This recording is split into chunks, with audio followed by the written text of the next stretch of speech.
Hi, everybody. Welcome to the RSJI community event. My name is Kings. I would like to start this off with some land acknowledgement. As start today's program, recognize that the city of Seattle and the surrounding areas um, are indigenous lands. Seattle is the ancestral homeland of the Duwamish people. These lands and waters also hold ancestral significance to the Muckleshoot and Squamish tribes and other Coast Salish speaking tribes, including the Tulalip. We also recognize that land acknowledgement um, are only an acknowledgement of the dispossession of land from Native peoples, and that greater actions are needed to address the impacts of colonization. I like to open this up with a quick piece that I wrote years ago called From Slave Ships to Spaceships that I thought was apropos for today. I was raised in a place that's so lost. People struggle to run in place and don't get far.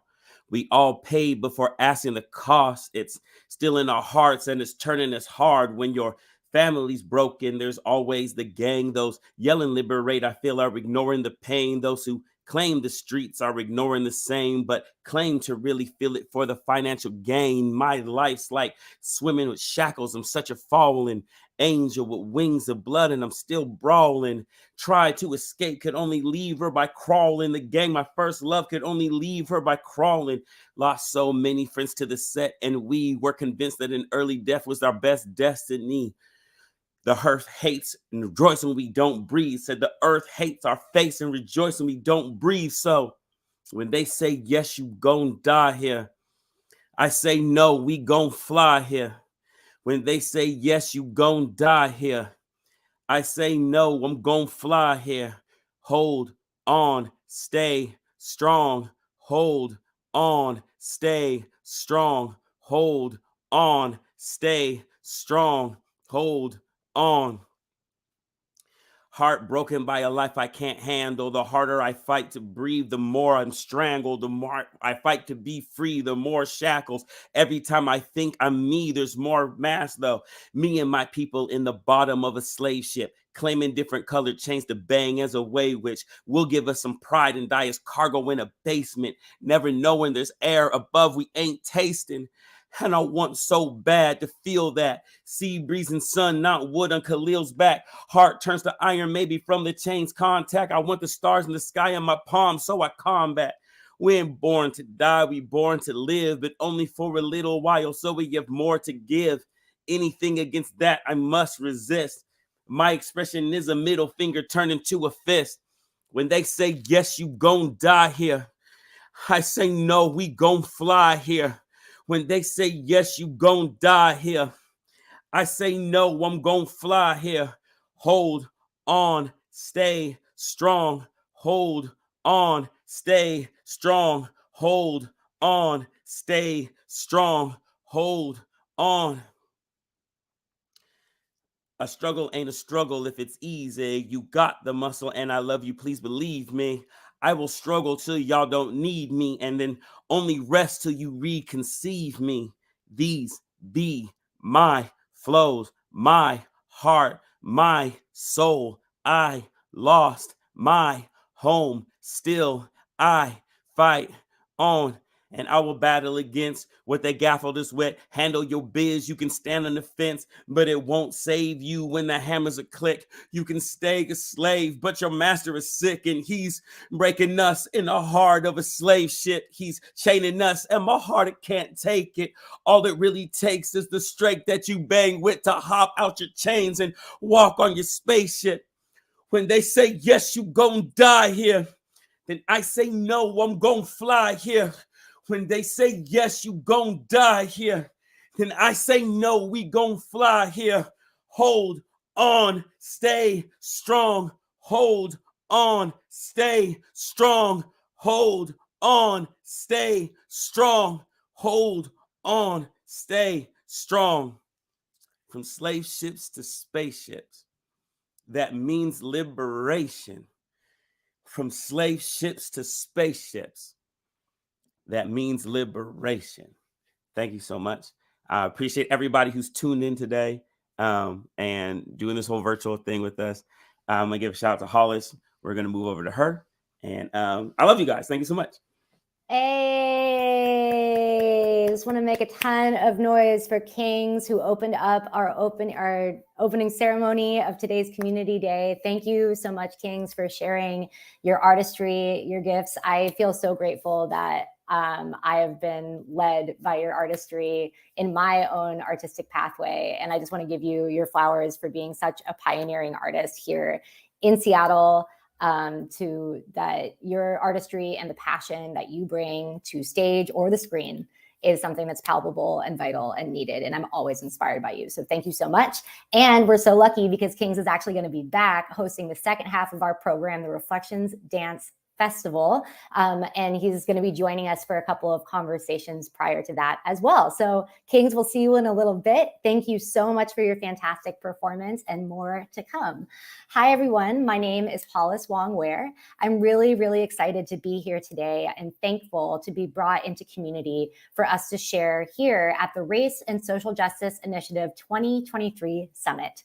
This is a 2-day summit, and this is the second day, Community Day. So we're bringing in community.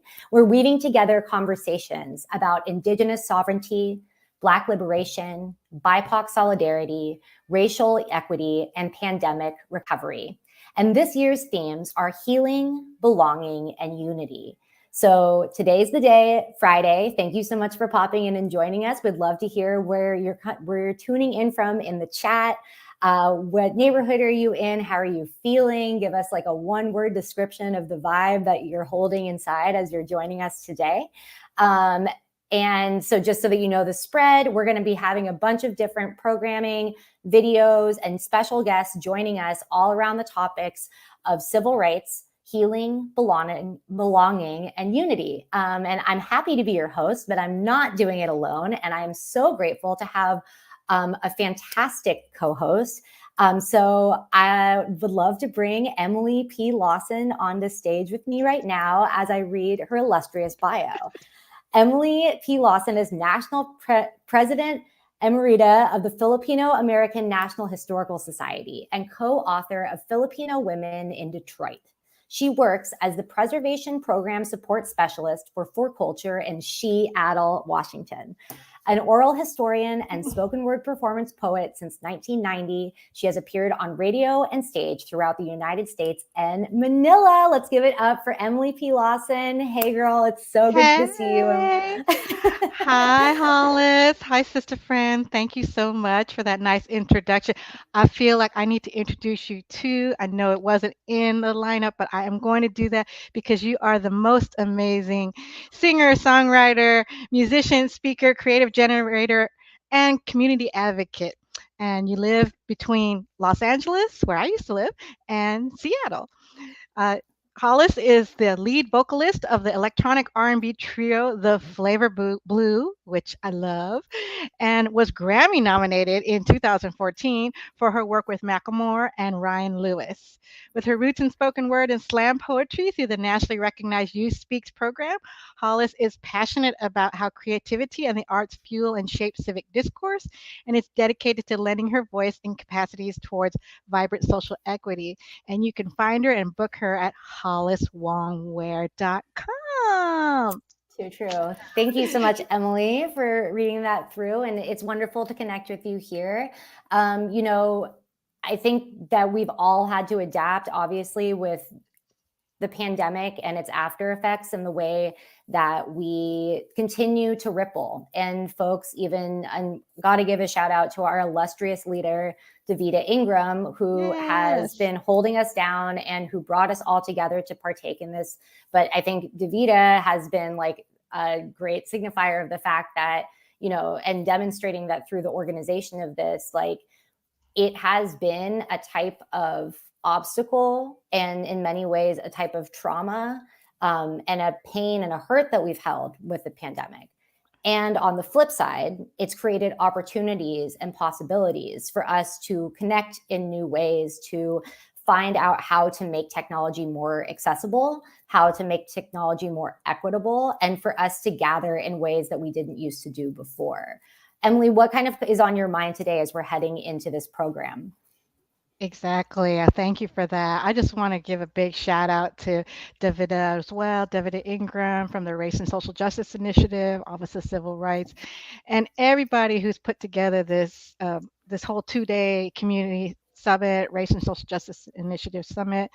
I tuned in yesterday actually through the virtual stream, and it was amazing. Dr. Ben Danielson, Mama G, everybody, the food sovereignty panel, everything was just really truly amazing and really uplifted my spirits because it has been traumatic. It has been hard as a mother, you know, as an artist, as a person of color, woman of color during the pandemic. You know, yesterday there was a discussion about how this is not the first pandemic that communities of color have gone through. Right, racism is really the first pandemic, and I would agree with that. And I just really enjoyed all the program yesterday and really looking forward to today's program lineup too.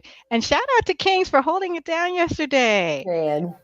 Yeah, and going to do it again today. Exactly. We love to see it. So our program is really focusing in on the voice of young people. And we're really excited that on deck, we are going to have Why We sharing some insights and tuning in live. So that's on deck. But before we get into that, we're very, very excited to have a special guest to help us open this program, Councilmember Tammy Morales. So everybody bring some love and energy to our virtual stage today. Hello, Councilmember Tammy Morales. Good afternoon. How are you feeling today? I'm great. Thank you so much for having me. I'm excited to be here and really, really thrilled to know that this event is happening again, and excited for all of you, for the artists, for the young people, for the city family, that this work continues to be elevated and highlighted. Excellent. Well, you've joined us here today, and I've heard that you have an update for us about the RSJI ordinance. So I'd love for you to break down for the audience, first of all, what is the RSJI ordinance? Obviously, we're here today to gather in support of it, but I'm curious if you could just break down what RSJI is and its just a pocket history, and then share what your updates are. And you have the floor. Sure. Well, thank you. So yes, we have been working on this for quite some time. Even before I was elected when I was a human rights commissioner, I participated in a racial equity toolkit to understand the city's role and obligations in trying to advance race and social justice in the city, knowing that this initiative had been on the books for quite some time. So when we came into office, we were successful in getting SLI, legislative intent, in the budget to really start to understand this work. We formed a task force to discuss the components of what the city is doing to keep moving forward. And one of the first things that was identified as a priority for the people within the city who work on racial and social justice within their different departments is that this initiative that's been on the books for a while really needs to be codified. So that's the work that we've been doing at the beginning of 2023. After a long internal conversations within the city, we have finally passed it. It passed out of committee this morning in my committee, which I'm very excited about. And as I said, it really is historic. It's been 5 years in the making. So I want to thank the staff at the Office of Civil Rights. Our Council Central staff has been working for a long time on this legislation. The mayor's office has been very supportive and working to make it a reality. And I think it's important to remind us that it really is about the principles of the Race and Social Justice Initiative becoming part of city law. So those principles include undoing racism, analyzing power, learning from our history, and all of these are crucial to the work of the city, because we know that as an institution, we can't do the work of undoing racism, of establishing anti-racist practices, unless we're willing to acknowledge the historical role that this institution has played in creating inequity. And this is not unique to Seattle. We are in a country that has 400 years of slavery and punishment and disinvestment to make up for. So this is important work. As far as the city family goes, if we can create a culture of racial equity in our city departments, then we can use that racial equity lens to do all of our city work better to best serve Seattleites. And so this is really an opportunity to challenge ourselves as public servants to redefine what the city looks like, what kind of city we want to be, the kind of future we want to build for our children, the kind of communities we want to create for our elders, to make sure that everyone is healthy and safe, and really, really excited that this is moving forward. Excellent. Thank you so much for sharing this incredibly exciting and, dare I say, historic update, this policy that has passed through. I think it's really a testament to the belief in the importance of a racial equity lens that isn't just a department or one initiative, but really is a framework by which we understand the way that we come together as a community. Right. So just before you go, what are the next steps, and are there any ways that folks in the city of Seattle can plug into this work? So as I said, it just passed out of my committee today. The ordinance will come before the full council on I believe it's April 18th. And then it will be city law. So I'm very excited about it. We will be discussing it in full council in a few weeks. If you want to make sure that your council member votes the right way, you can certainly call or email and let them know that you support this. And we'll be excited to be moving forward and make sure that we are supporting all of our city departments in doing this work and making sure that it is well integrated into the work we do and into the culture of the way we operate as a city. Beautiful. Well, thank you so much, Councilmember, for joining us, for breaking it down. Thank you for your tremendous leadership and your work. And I think that's a really great call. I mean, we should all be getting in touch with our council members regardless, Indeed. Right? Yeah. So thanks so much for sharing your time with us this Thank Friday you. afternoon. Have a much deserved, wonderful weekend, and congratulations again on the movement. Thank you so much. See y'all later. Thank you. Take care. Take care. Awesome. Well, I'm really excited for our next point of programming. We have a short film, essentially, that is a collective of perspectives from the organization Why We. And this is actually compositing participants from Why We and talking about their ask to the city. If young people were able to do one ask to the city, what it would be. And so, yeah, I'm excited for us to watch this all together. And then we're actually going to be able to bring in some perspectives from Why We to have a conversation live. So go ahead and hit that video. Members and Zoom. So the pandemic was the most mentally low and isolated and lonely I've ever been, like as long as I've been alive. I went from having all this stimulation and seeing all these people to just being like completely inside with my 2 family members and Zoom. So eventually, I was regularly in therapy, had been before, but eventually my therapy sessions started phasing out because our schedules got extremely busy. And eventually we just stopped seeing each other and my mental health went down. But even then, like my friends who hadn't been on therapy before that were doing even worse. We would have conversations where they would tell me about their struggles and I would be like, you should talk to an adult, you should talk to a therapist. They would be like, well, I can't get on therapy because I'm like on all these waiting lists and I just can't get in. There just wasn't access, or only so many therapy places take Medicaid, that sort of thing. So my ask for the city is that there be more widespread access to therapy and mental health resources, especially for young queer people, disadvantaged folks in lower income communities, and specifically people of color. One thing that I think a gift of COVID brought was kind of having to wake up to a lot of injustice in our world, specifically around institutions that aren't great for people of color, specifically African Americans. And I think that just knowing that a lot of Black people have that gift of resiliency really empowered me, and I felt very uplifted during that time.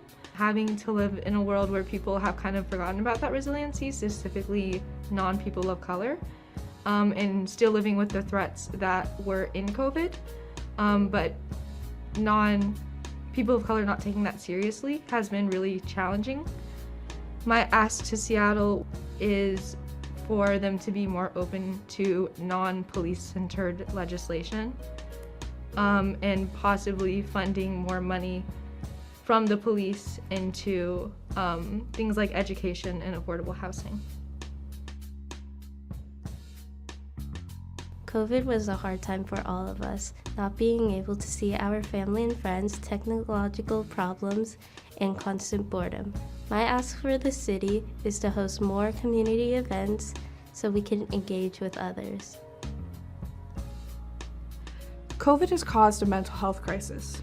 Teens and kids are losing a sense of belonging, and there's a lack of mental health support. There's an overflow of need for inpatient, but not enough beds, staff, therapists to help adolescents. If you ask a teen who's been hospitalized, you'll hear a story of someone who was sent home after days in the ER because there just wasn't enough room. My ask for Seattle is to focus on helping and supporting mental health staff and spreading awareness on how to get the help you need.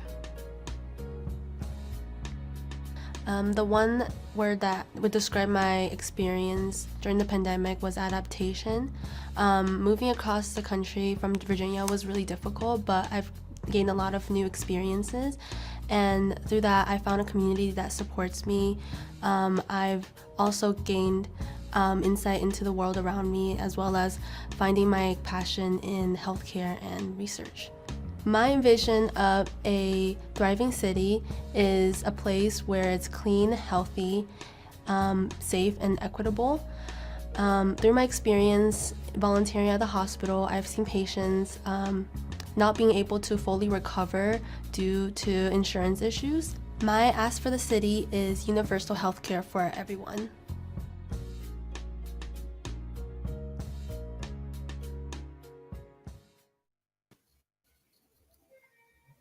Excellent. Thank you so much, YW. And I want to give a shout out to filmmaker Futsum Sagai as well for compiling that and making it happen. And I'm so excited to bring on the youth from YW. What's up, YW? How y'all doing? Hi, what's up, YW?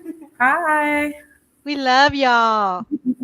Hey, thank you so much for joining us. Would love if we could just go around and y'all could introduce yourselves and let us know what's going on wherever you're at. Yeah. Do you want to, we'll start with Batra and come around? Sure. And kind of angle yourself towards. No. Yeah, step into the frame. And maybe say your name, pronouns, and like one word that describes how you're feeling today. All right. Hi, my name's Patra, she, her, hers pronouns. And I'm feeling pretty tired today, but like calm. Hi, my name's Jory. I use he, they pronouns, and I feel excited. Hi, my name's Athena. I use she, they pronouns, and I feel like wiggling. Is that? Hi, my name is Soria. I use she, her pronouns, and I feel very sore. It's okay. Yeah, Sabine, do you want to introduce yourself? Oh, hi, I'm Sabine. I'm Soria's mom. Support her. And hi, I'm Reagan. I'm the co-executive director of Young Women Empowered. My preferred pronouns are she and her. And I'm feeling really grateful that we're together and that we have this opportunity for youth to speak truth to power. All right. Thank you so much for joining us. Are you all in the Hillman City office now, your new office down there? I saw that. I grew up down there. It's so nice to see you all in that space. My number 7 bus was right across the street there. And our friend's Archipelago restaurant is right next door, a couple doors down. So thank you. I just want to ask you all how it felt to be able to do that film, to express your feelings and your ask from the city when you made that film. And I'll just say, when y'all are answering, if you could step closer to the screen so that our AI interpreters can hear you clearly. Anyone can answer. Well, okay. Just waiting for this better. Okay. Hi. I guess like my big feeling was kind of like I had like butterflies in my stomach. I'm not really used to making asks of people. Well, I have like a background in like climate activism, so I guess I do, but I was like not great at it. I mean, I was good at the activism. I wasn't good at the asking. You know, we would lobby, and I would always get like bullied down by legislators. So I was nervous, but it was also like kind of cathartic to be like sharing how I was feeling about the pandemic, because people talk about it like it's over, and to me it's not over. So yeah.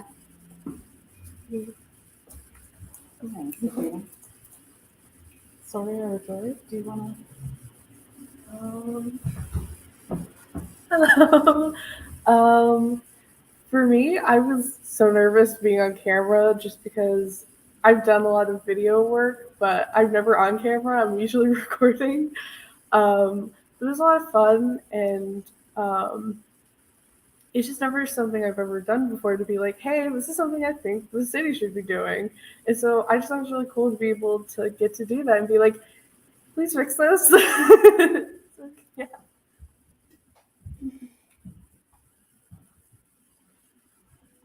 Awesome. Does one more person want to share? Yeah, I saw you coming through. Come on up.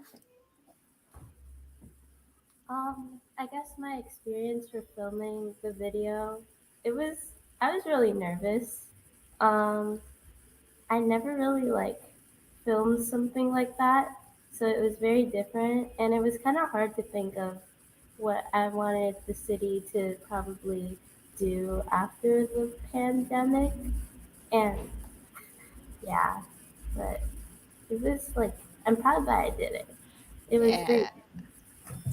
Yeah, thank you. Well, we're all very, very proud of you all.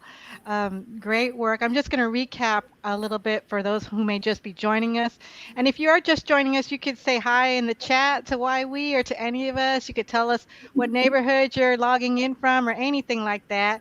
But in your video, you said that your ask for the city was for more widespread therapy and mental health resources. I think I agree with that. Moving funds from police into education and affordable housing, more community events, and universal health care. I think we can all get on board with those asks of the city. So thank you, Why We, for your great leadership in this area. We appreciate you so much, Why We. Thank you so much for joining us. Thank you, Reagan, for facilitating. Thank you for holding it down. We're sending you so much love and appreciation. And I would just echo, you should definitely feel very, very proud of yourselves for stepping up, for being courageous, and for speaking your truth. And it's so important for us to be led by y'all's voices and perspectives. So everybody say farewell to Why We. Thanks y'all so much. Appreciate it. And those of you tuning in, if you don't know Why We, you can go look at their website. I believe it's ywe.org or y-we.org. Somebody can place that in the chat for me. That'd be great. All right, what do we have up next, Alice?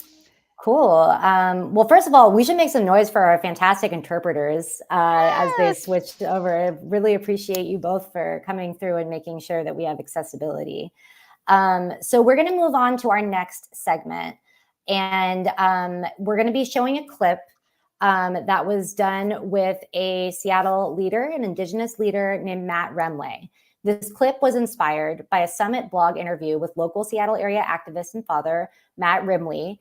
Matt shared that along with addressing the scars of colonization, Seattle could get deeper into healing by ending our crisis of murdered and missing Indigenous people. Remley explained that when we use fracking for our city, it can fuel violence from man camps that ring Indigenous ancestral lands. So on March 1st, youth from Clear Sky Native Youth Council visited a Seattle school board meeting with mentors to ask for a special proclamation addressing murdered and missing Indigenous women and Indigenous people. So Carlos, if you could play this clip, we'd really appreciate it. Thank you.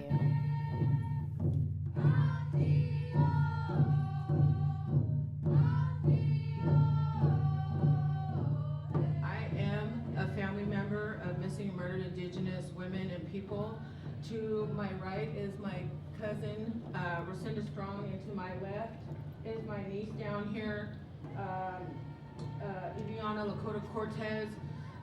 Iviana was murdered in Burien by a drive-by shooting, her and another 13-year-old girl in 2018. My cousin Rocinda went missing October 2nd of 2018 as well, and was found 275 days later in a freezer abandoned. As of this year, we had 393 missing Indigenous people just since this year. This month alone, we had 138 missing, which is a 3% increase from last month. A total of 22 missing Native Americans, 5 were adults, 2 were males, and 3 were women. The statistics listed in the Missing or Murdered Indigenous Persons Awareness Day proclamation proposed speak for themselves. These sorrowful and violent acts must come to a stop, and in order to prevent injustices from reoccurring, education and awareness must take place. I stand in firm alignment with this proclamation, and I will continue to support my students at Clear Sky Academy.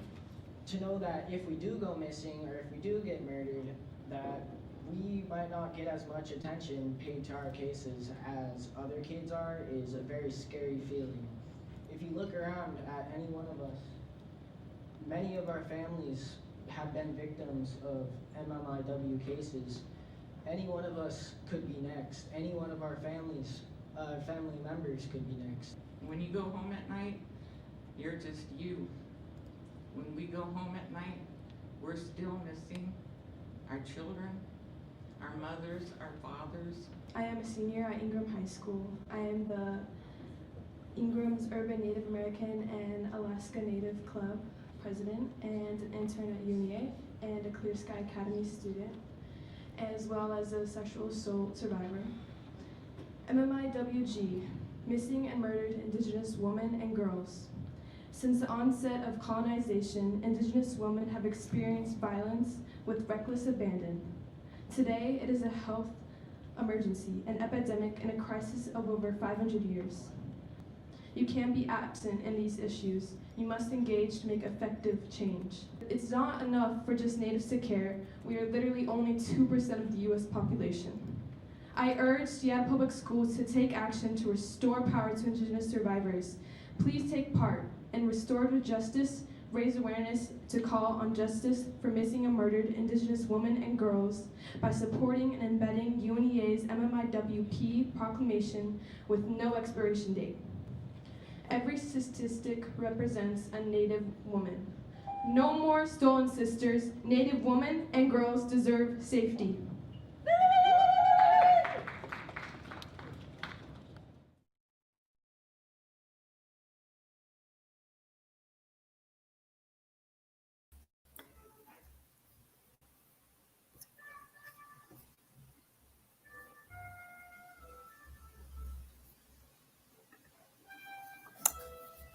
So we just want to thank so much the Clear Sky Native Youth Council for not only their leadership in the midst of this heartbreaking epidemic, but also to continue to raise their voices and to rally their community, as well as do a call of accountability and witness for all of us to recognize that this violence is unacceptable and our silence is complicity. Emily, I'm curious what is coming up for you. I mean, I felt really emotional watching not only obviously the bravery, but obviously the heartbreak of the Clear Sky Native youth and the adults that were there to advocate with them. I mean, seriously, that was so powerful. I just want to thank the whole crew who worked on that.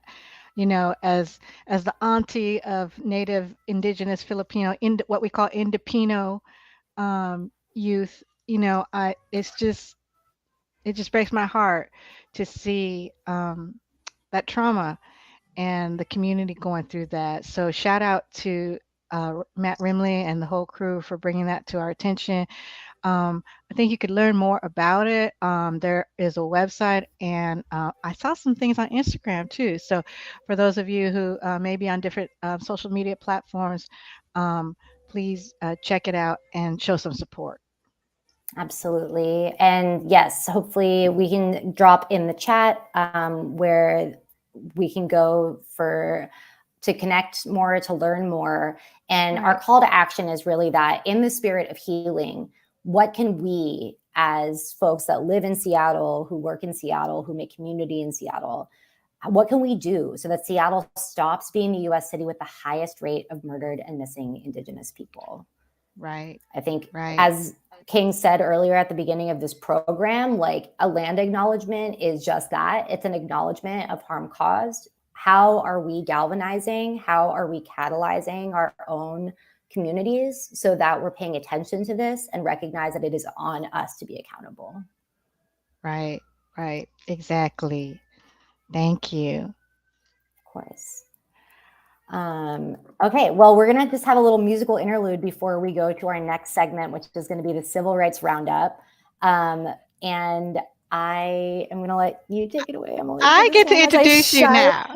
So yes, for those of you who may not know, I lived in Detroit for almost 20 years and worked very closely with the late great Grace Lee Boggs, a Chinese American philosopher who died in 2015 at the age of 100. She was an amazing organizer and most known for her work in the Black Power movement with her partner, James Boggs. And some of you may know the book, The Next American Revolution, Sustainable Activism in the 21st Century, that she co-wrote with Scott Kurshige. And you may have seen Scott yesterday during the first day of the RSJI Summit. So today, now we're really pleased to be able to share with you a video, a song. Grace actually imagined a future that many younger generations dream of living in. And our co-host, Hollis Wong Ware, actually made a video song in honor of Grace Lee Boggs. So take it away here.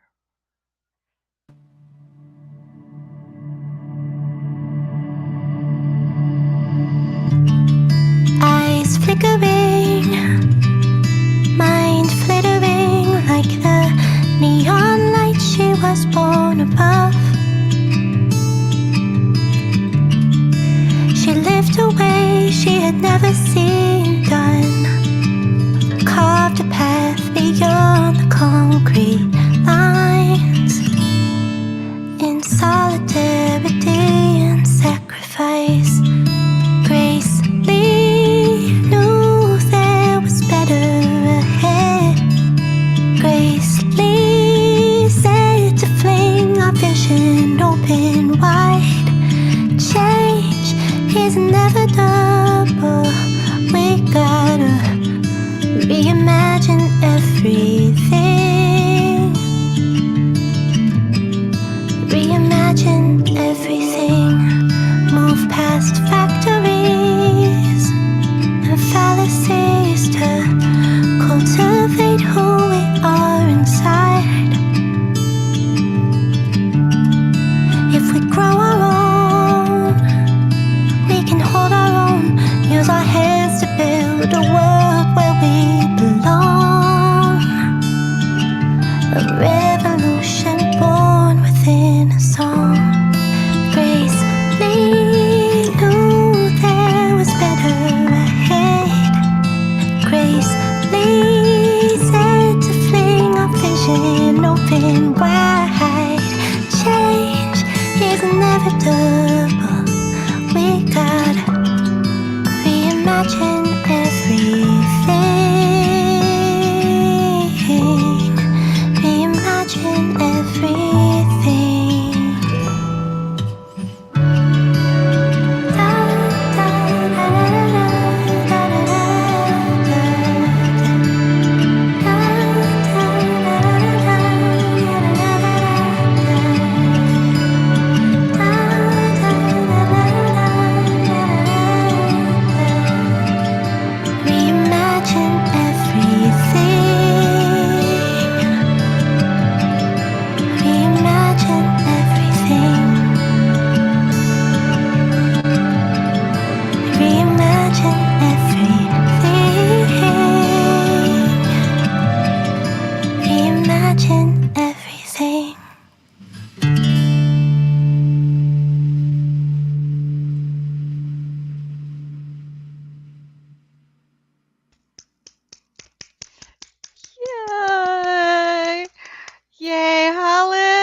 I don't know if I ever got to tell you, I absolutely love that video. And, when you talked about it with Scott, and it was just a great tribute to, Grace Lee Boggs, and she would have loved it. She loved music, and that was a great honor to her. And I love the artwork and everything about it. Your voice just beautiful. And Grace, she actually, predicted a lot of what we're going through now in the pandemic and recovering from it. And there's a meme going around now that takes one of her quotes that says, "The only way to survive is by taking care of one another." I mean, Grace Lee Boggs said that, years and years ago, way before the pandemic. And when the pandemic hit 3 years ago, almost exactly 3 years ago, that was something that a lot of us shared because she just had so much great insight as a philosopher, as an activist. And it's true. The only way to survive is by taking care of one another. And so thank you for sharing your gifts and for paying tribute to Grace Lee Boggs. Thank you. It means a lot to me. I appreciate the RSJI Community Day for giving a platform to my artistry and my work. And I think the point that you just made is so perfect as we move into this second part of the program, that collective care is really top of mind. And when we talk about healing, belonging, and unity, these themes all come together into our collective care. Grace Lee Boggs, I didn't have the privilege of meeting her before she passed on, but I feel her presence and her vision so strongly for myself to guide my work as both an artist and an advocate. And I think moving forward, it's really about how are we making sure that collective care is embedded in the fabric and the framework of not only the way that we gather, but also within government, within the city, and just kind of like a call out and back to the RSJI ordinance. How are we making sure that equity and care and belonging are stitched through each element and not just a standalone thing? So with that, we're going to be moving into our civil rights roundup, and we have a fantastic live guest that we're going to be bringing in to share her insights, which is Sahara Fathi, who is the policy director for the Attorney General's office. But before we get into that live conversation, we're going to show a video interview with two civil rights leaders. So the first is veteran advocate and ACLU Washington Executive Director Michelle Storms, who's going to break down where civil rights come from and why they remain important. And then Brennan Center Special Counsel Yuri Rudinsky is going to be sharing insight on voting rights. So let's roll that clip. All right. Hello, participants of the RSJI Summit. I am so happy to be here with you, even if it's virtually. My name is Michelle Storms. I'm the Executive Director of the American Civil Liberties of Washington State. I've lived in Seattle for 30 plus years. I'm from California originally, and both in my professional life and in my personal life, my commitments are to social and racial justice. My name is Yuri Rudinsky. I'm a senior counsel at the Brennan Center for Justice, where I'm an attorney in the democracy program, and my work focuses on understanding redistricting systems, other rules and regulations that impact fair representation, and advocating ultimately to change those systems and to secure fair and equitable outcomes. When I think about trends in civil rights, it feels important to me to step back for a moment and ask about where these rights come from. So we live in a country in which the words we say are equal justice for all, but by design, by creation, those who wrote the Constitution didn't actually mean for that to apply to everyone. Those were people who often owned Black people in enslavement. Those were people who had displaced or committed genocide against Indigenous people. So we have to understand the history to understand trends in civil rights today. And the work that I do, the work that I think we all need to do together, is to recognize that there are groups in our society who have not had benefit of these promises of civil rights to begin with. When we look at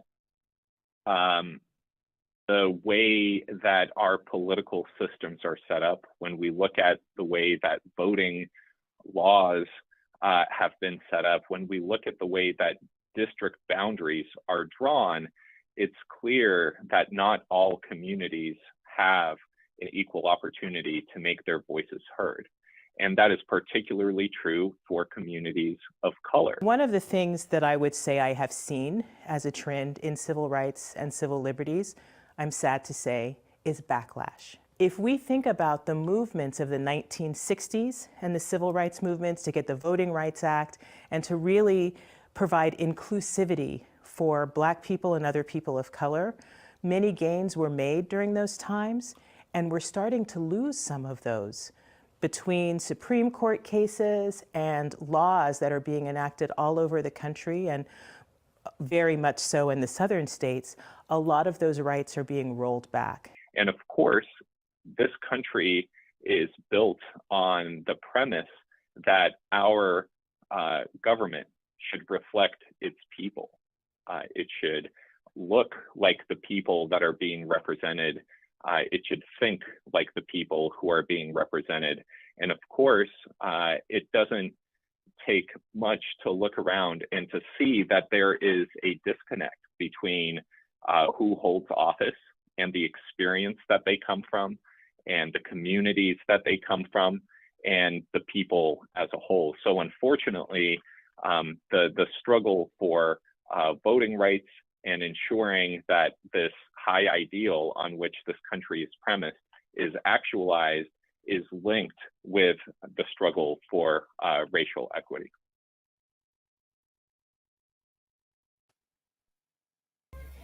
Excellent. Well, thank you. Big thanks to Michelle and Yuri for sharing their perspective and for the important work that they do. But without further ado, we're going to bring on our special guest that we're going to be in conversation with to talk about civil rights as it pertains today. So please, everybody, make some virtual noise for Sahar Fathi. Hi. Hi. Thank you for having me. Peace, Sahar. Thank you for joining us today. This has been an amazing evening. I've been watching a little bit behind the scenes. Really incredible. You all are doing amazing work. Thank you. All right. I'm gonna let Emily take this away, but I just wanted to restate that Sahar Fathi is joining us as the policy director for the Attorney General's office, and so it'd be great, we just can't wait to hear more about your perspective and where civil rights are sitting today. Go ahead, Emily. Yeah, so I was going to just give you a minute to just introduce yourself and want to help us talk about policy and pandemic recovery. We're talking about civil rights backlash, reproductive justice, trans rights, surveillance, bodily autonomy, immigrants' rights, wherever you want to dive in. Yeah. There's a lot going on, right? It's been so much for a long time. And it's hard to sort of like jump in quickly on anything. I maybe just to start out, I am the daughter of two immigrants. I am Muslim and Iranian. I'm a mom, which feels weird to say on here. I have two babies. And I would say like there are a lot of things that scare me and my lived experience and what I hold all day and about what the future holds for my kids every day. I thought, I might chat a little bit about what the policy team does, and then maybe just like a specific story to just sort of tee off something, recent things that are still happening. My space is really like the work that I have largely done is largely in the immigrant advocacy space, Muslim space, but our team touches a lot of these issues. So I work for the Attorney General.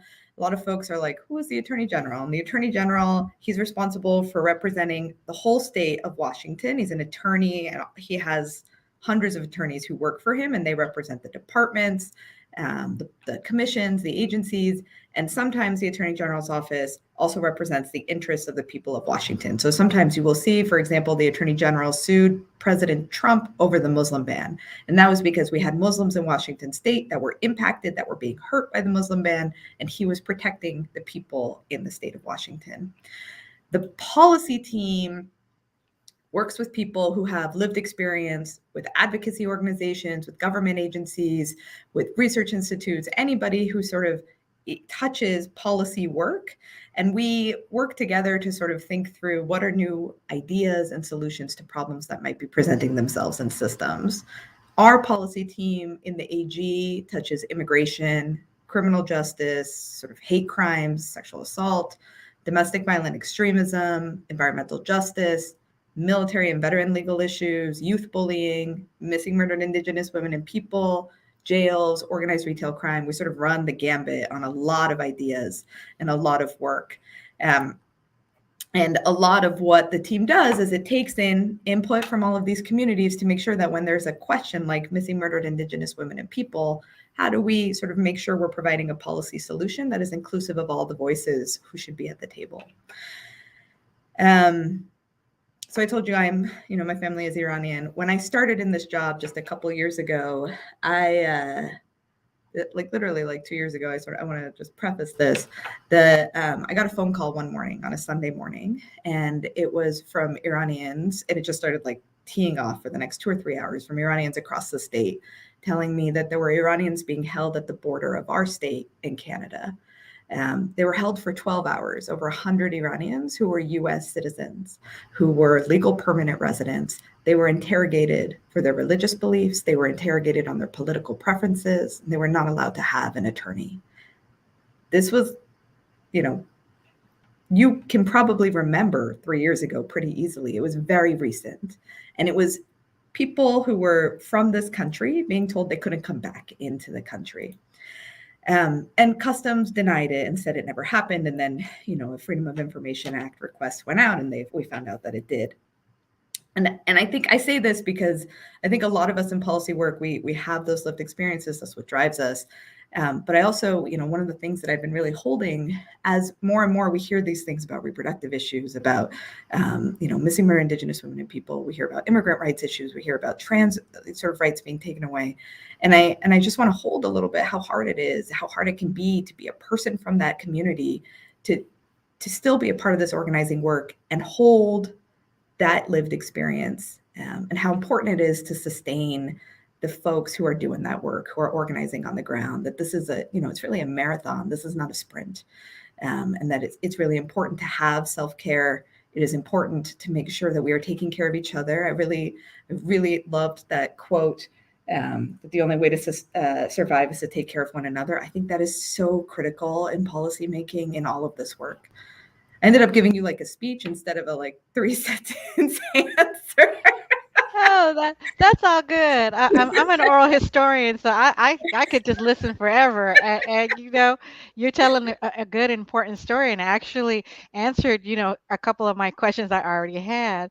But can you tell us, how do you think we can make all of this information? Because it's a lot. It's very important. And actually, your detention story reminded me of my own in-laws who are Japanese American, who were detained immediately as well during World War II. And we have that never again saying, but it is happening again, right? So how can we make this info more relevant or relevant for young folks in our community today? We have young folks and community folks joining us today. And so how can we make all of this information relevant for them? Yeah.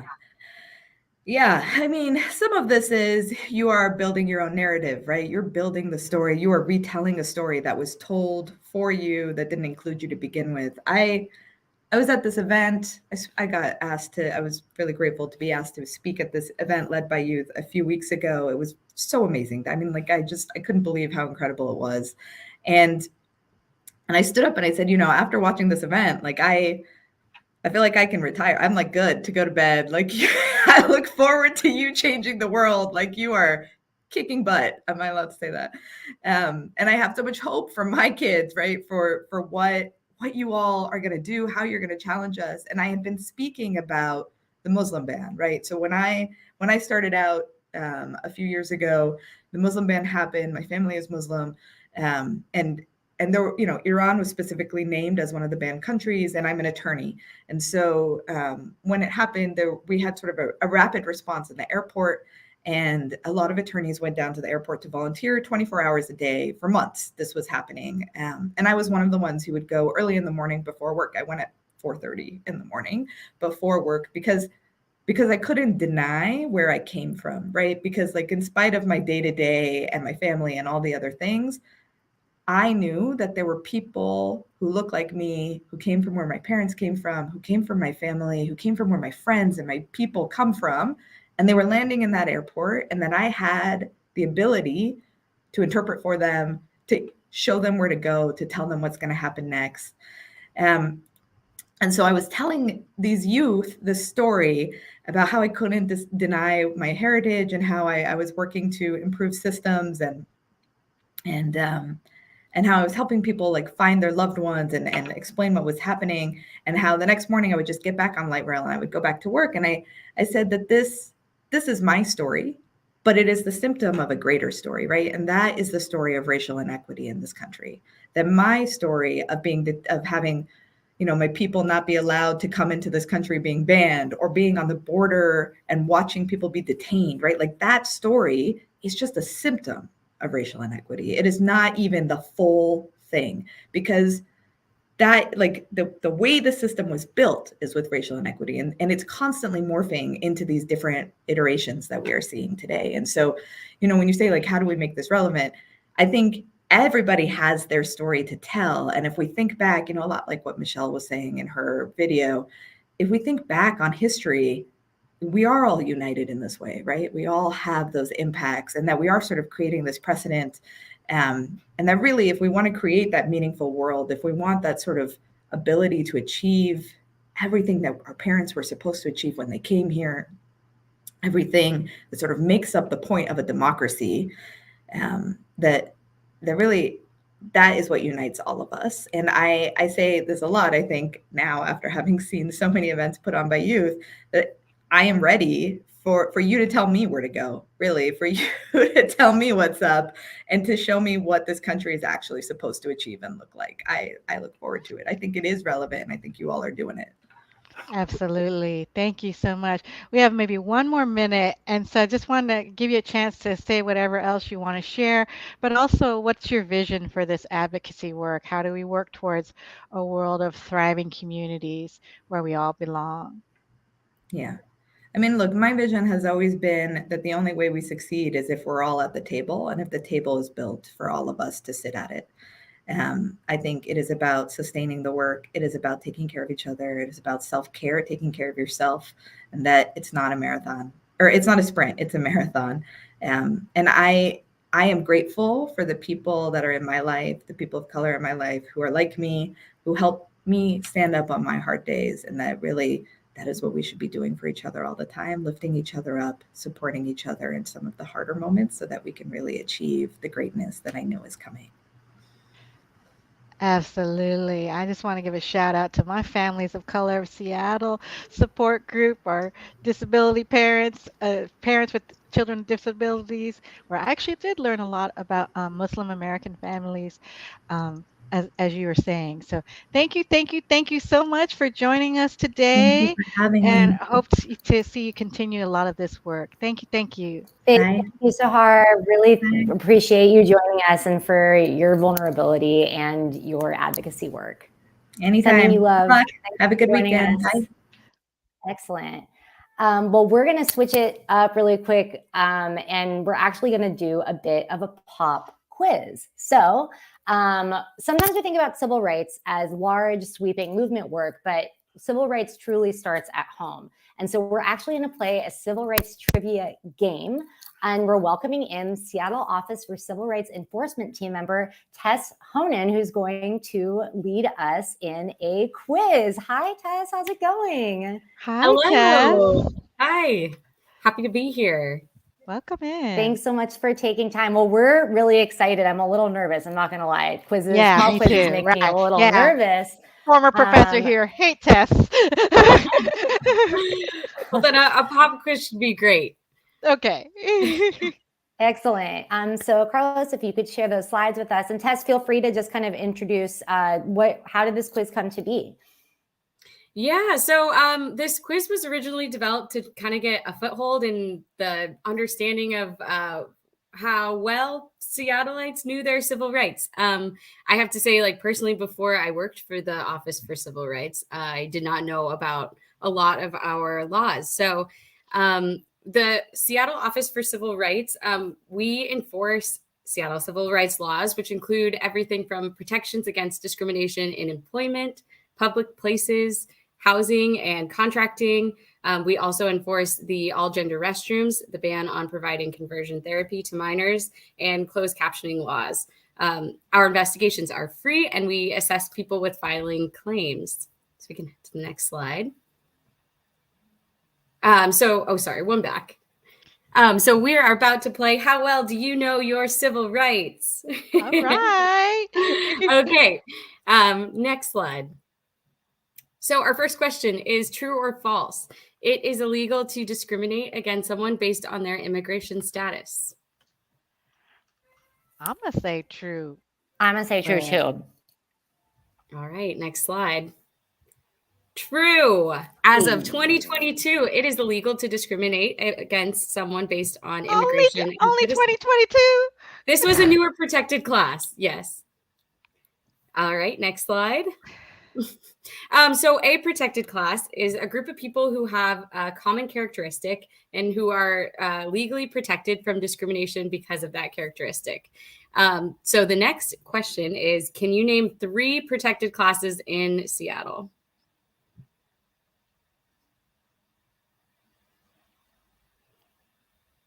Protected classes. So like immigration and citizenship are one of the protected classes. Immigration and citizenship. Okay. Common characteristics. Race and ethnicity? Okay. Yep. Those are 2 separate ones. Mm-hmm. Oh. Race and ethnicity. Yep. Tess, can you explain the difference between race and ethnicity for us? Yes. So if you're filing it for racial discrimination, actually, as of 2022, we also had an amendment to include hair texture is part of race-based characteristics. So you can't discriminate based on someone's race. And ethnicity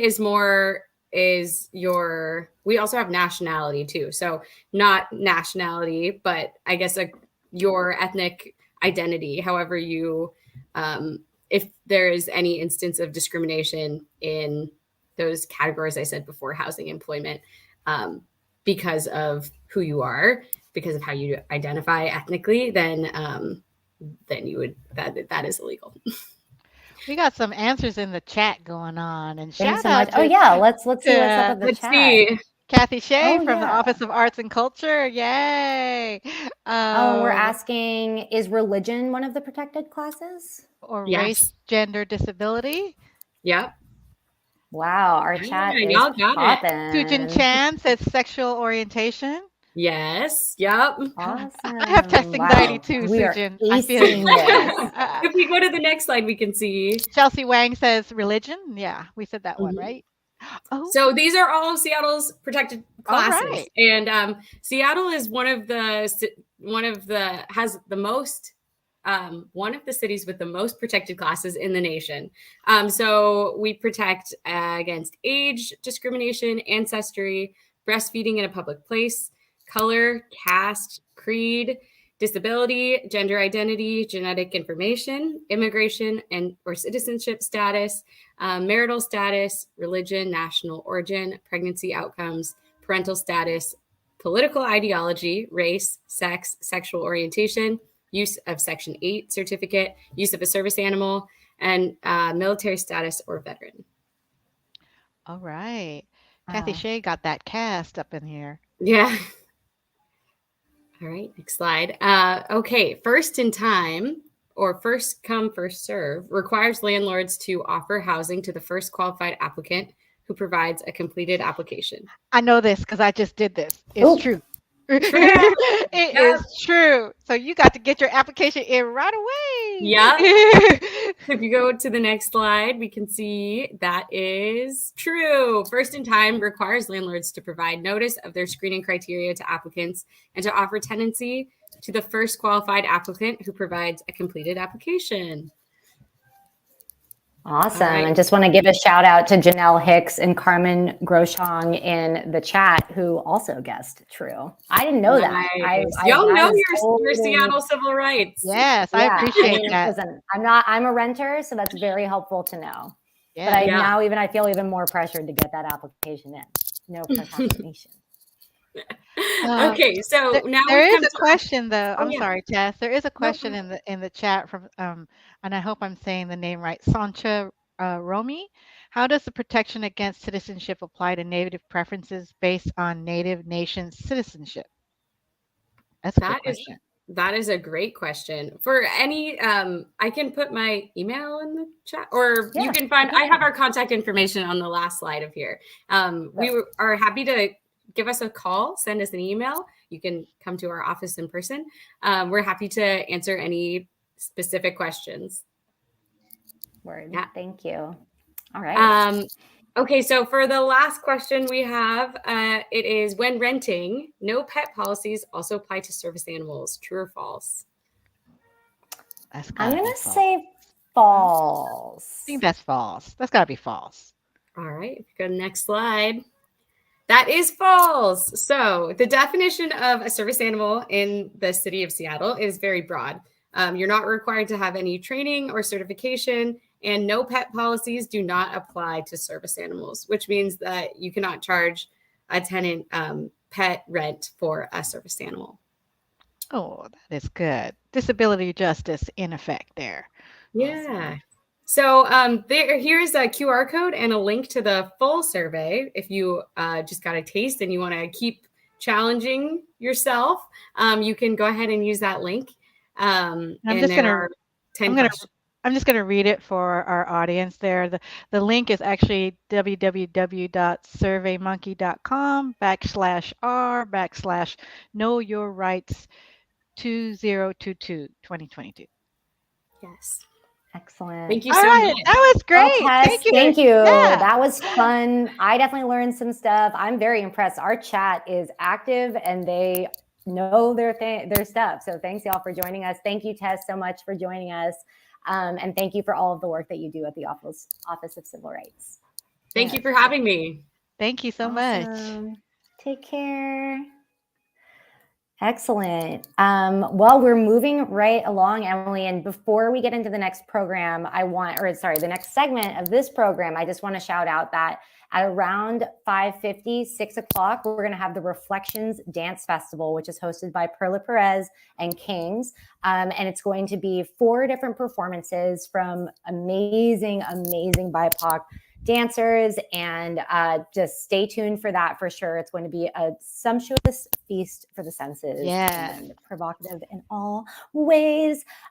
So I am excited that we are going to be actually hearing about the summary, because we're at the closing ceremony essentially of the RSJI Summit. And so we're actually going to turn it over to 2 folks that have been following along and making things happen, Ana Pinto de Silva and Jennifer Mankoff, who are going to join us both to present about what's been going on with the RSJI Summit. So I'm going to bring Ana Pinto de Silva up to stage. Hi, Ana, how are you? Hi. Peace. And here is Jennifer Mankoff. Hello, Jennifer. Hello. Hi. So how did the RSJI Summit Day go yesterday? It was enchanting. It was inspiring. It lifted us all up. It was such a joy to be in community with everyone yesterday. Excellent. Would love for you each to introduce yourselves and just say a bit about yourselves before we jump into the slide deck that you've prepared for us today. Golly. Okay. I guess I'll just jump in. My name is Ana Pinto de Silva, and I am a professor at the University of Washington. I am the director of the Masters in Human-Computer Interaction and Design department, and I'm also a passionate community convener. I'm the founder of Pachakacha Seattle, and just really, community is really my beating heart, and I'm just delighted to be here today. Oh, I should also mention I'm a mom to a wonderful 13-year-old boy, and just really proud to be part of our Seattle community. Hi, I'm Jen Mankoff. I use she, her pronouns, and I'm a white woman in a floral dress, most of which you can't see, with a blue cardigan and very curly, frizzy hair and glasses. And I am the co-director of the Center for Research and Education on Accessible Technology and Experiences, also called CREATE. And we are a UW center. I am also a faculty member in the Allen School of Computer Science and Engineering, and I'm really pleased to be here today. Thank you for including me. We're really excited to have you both. So Emily and I will let y'all, so Carlos, if you could pull up the slide deck that Anna and Jen prepared for us. So, and you can just cue verbally, but we're excited to see what you have prepared for us. Golly, and thank you so much, Hollis. I must say your moderation of today's event is so masterful. It's so nice to be in such capable hands. So thank you so much for all you're doing today. And thank you for all of the people who are signing with us. It's just wonderful. So just to dive us in, Davida Ingram asked me to just put together a few slides of my impressions of yesterday's staff day event. Next slide, please. So here goes. The next few slides are just an overview of just the top line moments. The day began with two wonderful keynotes by Dr. Gilda Shepard and Dr. Ben Danielson. Gilda's luminous presence really invited us to examine her film When I've Been Down, and just think about how there is leadership within all of us, and that when we tap into that, transformation, even under some of the most difficult circumstances, is not just possible, but absolutely achievable.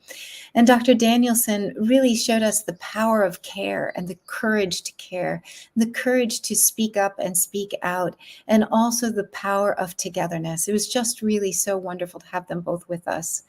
Next slide. The day began with some transcendent performances by J.R. Rhodes and a land blessing by Rachel Heaton, who is a member of the Muckleshoot tribe and the co-founder of the Mazama Talks. Next slide. And then, of course, there were wonderful, wonderful breakout sessions. These are just notes from two of them. The food sovereignty panel really helped us examine the opportunities to have a much more independent, resilient, and healthy food system that's centered on Indigenous ways of knowing. And our funding community budgets breakout session really centered this theory of change and invited us to think about how we allocate funds in a way that is far more deeply in alignment with our shared values. So our next slide, please. And finally, King's closed our staff day with the most beautiful and powerful a cappella performances, helping us challenge our community to grow and learn and thrive together, centering vulnerability and resilience as a way to really channel our internal leadership. Just so grateful to Kings. Next slide. So as we transition to sharing some of the work that we do at the University of Washington in community with so many people across our region, I wanted to bring forward the work of Dr. Martin Luther King and his concept of beloved community, which was really the first and foremost, the most vivid heartbeat of our time together yesterday and today. Dr. King, in a keynote that he delivered in Oberlin in 1965, said, "What we're facing today is that, in fact, through our scientific and technological genius, we've made of this world a neighborhood, and now through our ethical and moral commitment, we must make of it a brotherhood." Those words were spoken over 60 years ago, and they still ring true to this day. Next slide. As a member of the University of Washington and part of our beautiful, beloved community, community is love. Next slide. And innovation is community. Innovation cannot happen without love, and it certainly cannot happen without community. Next slide. So it's my privilege right now to just run through some of the wonderful projects that are being done by my colleagues at the University of Washington in community with many of you who are on this call, and just to share a little bit about this beautiful work. So of course, we all learned about the ASHE initiative that is being directed by Dr. Ben Danielson, looking at tackling youth incarceration. Next slide. And then the work that's happening with the Center for Communication, Diversity, and Equity, led by the remarkable Raylina Joseph and her wonderful team, helping groups, organizations, and programs across the University of Washington center EDI and all of the work that they do. Next slide. These next several slides are work that's being initiated by the College of Built Environments. This project, the Nehemiah Studio, is in partnership with the Nehemiah Initiative, which seeks to collaborate to support local Black churches and institutions in retaining and redeveloping their property in Seattle's high-cost real estate market as a way of combating gentrification and displacement. Next slide. Urban at UW Hacks in Equity, looking at the recognition of ethical, equitable, and effective partnerships and centering them as a critical pathway to achieving positive public impact. Next slide. Another project initiated by the College of Built Environments is the Seattle Street Sink. This is an award-winning collaboration between UW Architecture, Landscape Architecture, Real Change, the City of Seattle, and the Clean Hands Collective, creating hand washing stations that are sustainable and affordable throughout the city. Next slide. Another great project is the ADU Universe assessment tool, which allows homeowners to figure out whether or not they can accommodate an additional unit on their property, helping people take charge of their real estate and creating more access to affordable housing across our city. Next slide. Then, of course, the remarkable work that Jen can talk about a little bit later on in the presentation that's happening at the Paul Allen School of Computer Science. The Allen School has a multitude of programs ensuring that all students have the opportunity to succeed. Examples include Allen Scholars, which is a freshman year program for select students of high potential but lower opportunity, and the Changemakers in Computing program, which is a 1-month summer program for high school students to learn about technology, society, and justice. Next slide. The Paul Allen School is ranked amongst one of the top computer science programs in the world and across our nation, ranking among MIT, Stanford, and Berkeley, Carnegie Mellon, Illinois. It's really amazing to have this resource in our backyard. It has by far the greatest student demand of any program at the University of Washington, and it's known for its unusually rigorous STEM program and has evolved to exceed UW campus averages for first-generation, Pell-eligible, and Black or African-American students. A great achievement and one that will be expanded upon. Next slide. Then, of course, the remarkable work that's happening at the Center for an Informed Public, so important when we think about the impact of AI and tools like ChatGPT, led by Kate Starboard to combat disinformation and misinformation. Next slide. Another wonderful change agent is Professor Daniela Rosner, who's looking at how we design with community and design with minoritized community, which is so, so important when we think about the impact of design and technology in our world today. Next slide.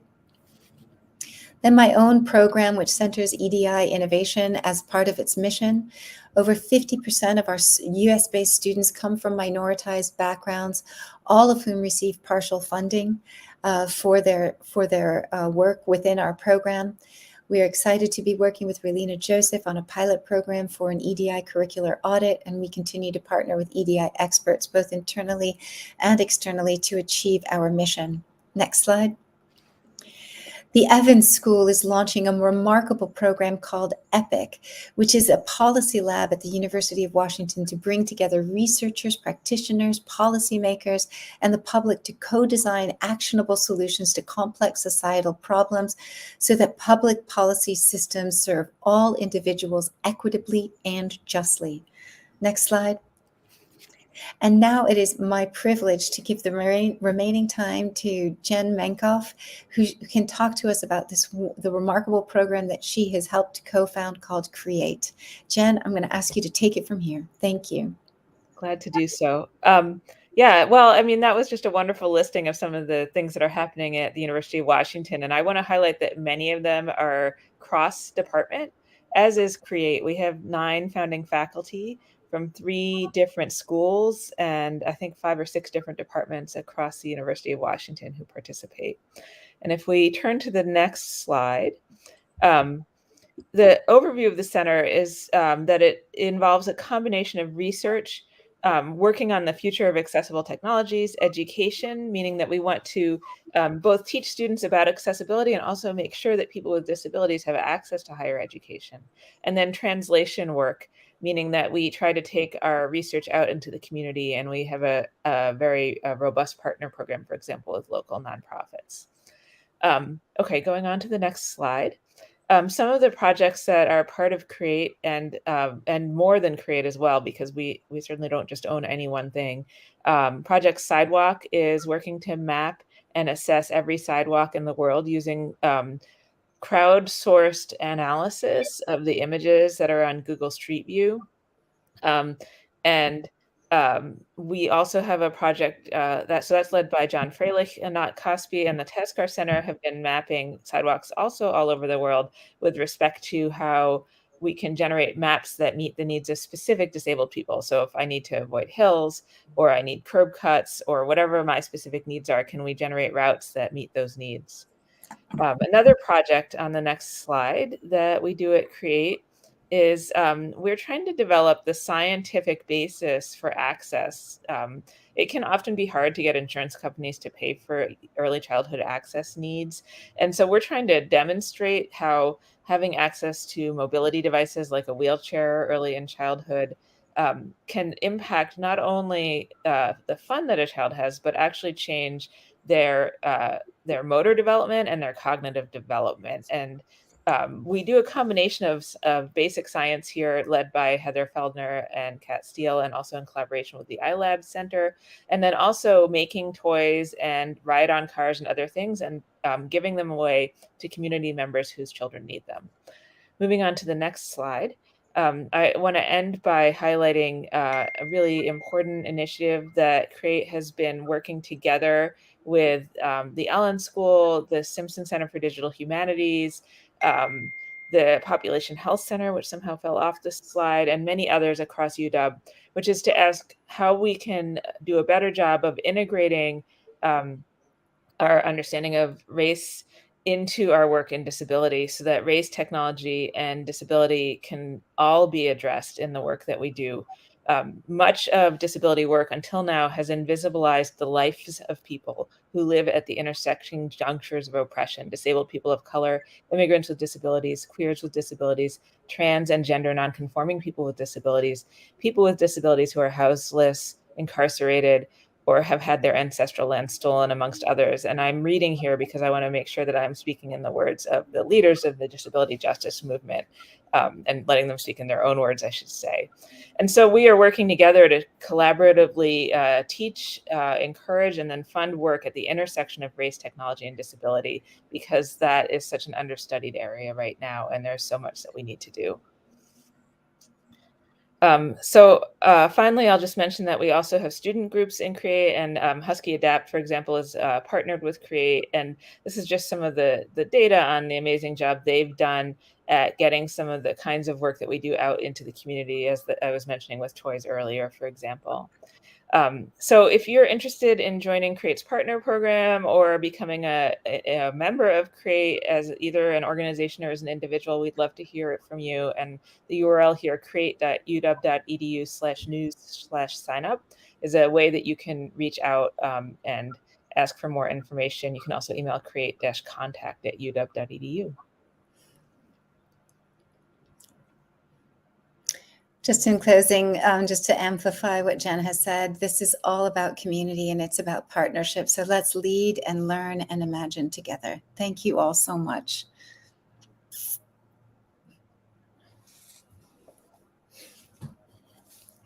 Thank you. Thank you.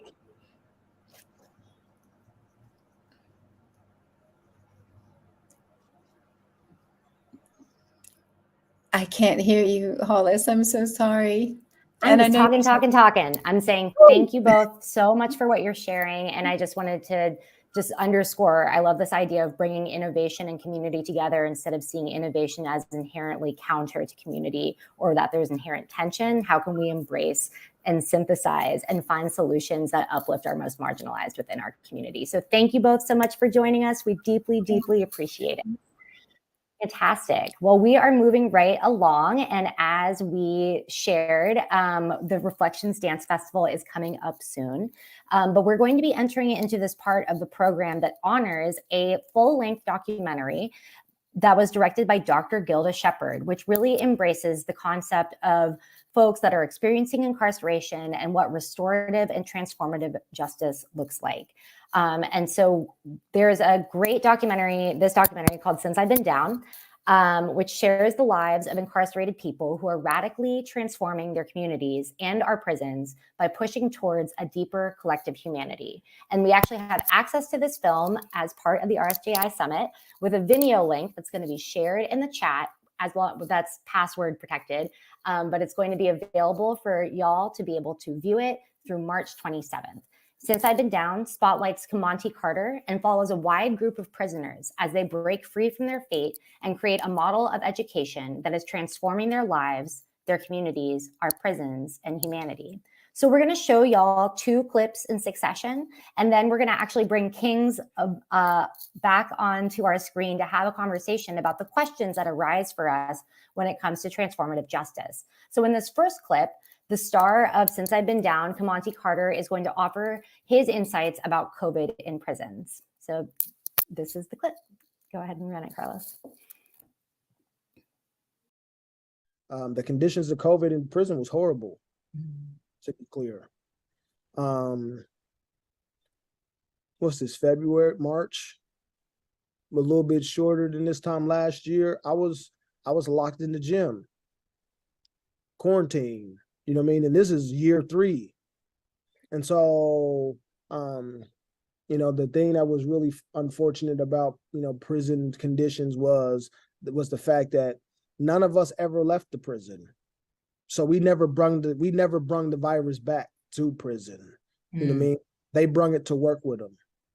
You know what I mean? And ultimately what it did is it spread like wildfire every single time. And we would have a breakout at least every 90 days at one part of the institution or another. And that's why they always kept it locked down. And so not only did they keep it locked down, it also restricted and a lot of programming. You know what I mean? It also restricted a lot of access to sponsors. It eliminated visiting. It did everything. But what ended up happening is that things was on hold for so long that they kind of used it as a way of developing policy that ultimately fit their needs and their wants, right? More control. And so, you know, that's what ended up coming of the stuff that was the conditions. But it was bad. Like this is how crazy it was, right? It got to a point to where every week, I think it was one. So every week when they come around and they was delivering soaps, right? So the soaps was as a way of to encourage cleanliness. Yeah. So they're literally giving away these little bars of soap as a way of basically saying, you know, you have plenty of time to wash up and all that type of stuff. So now, right, so again, right, the pandemic went on for 3 years. And so now 6-7 months into the pandemic, they've coming around every week giving out a bar of soap for cleanliness, right? And so now you have cats who've essentially accumulated quite a few bars of soap. But now that you've accumulated all of these bars of soap, they're coming into your cell, and now because the policy says you only can have 2 bars of soap in use, now they're literally infracting people. There's no recourse, right? Like, how do you tell the folks to, you know, stop coming up in here and exposing us to the without them hauling you off to the hole? And some brothers did that.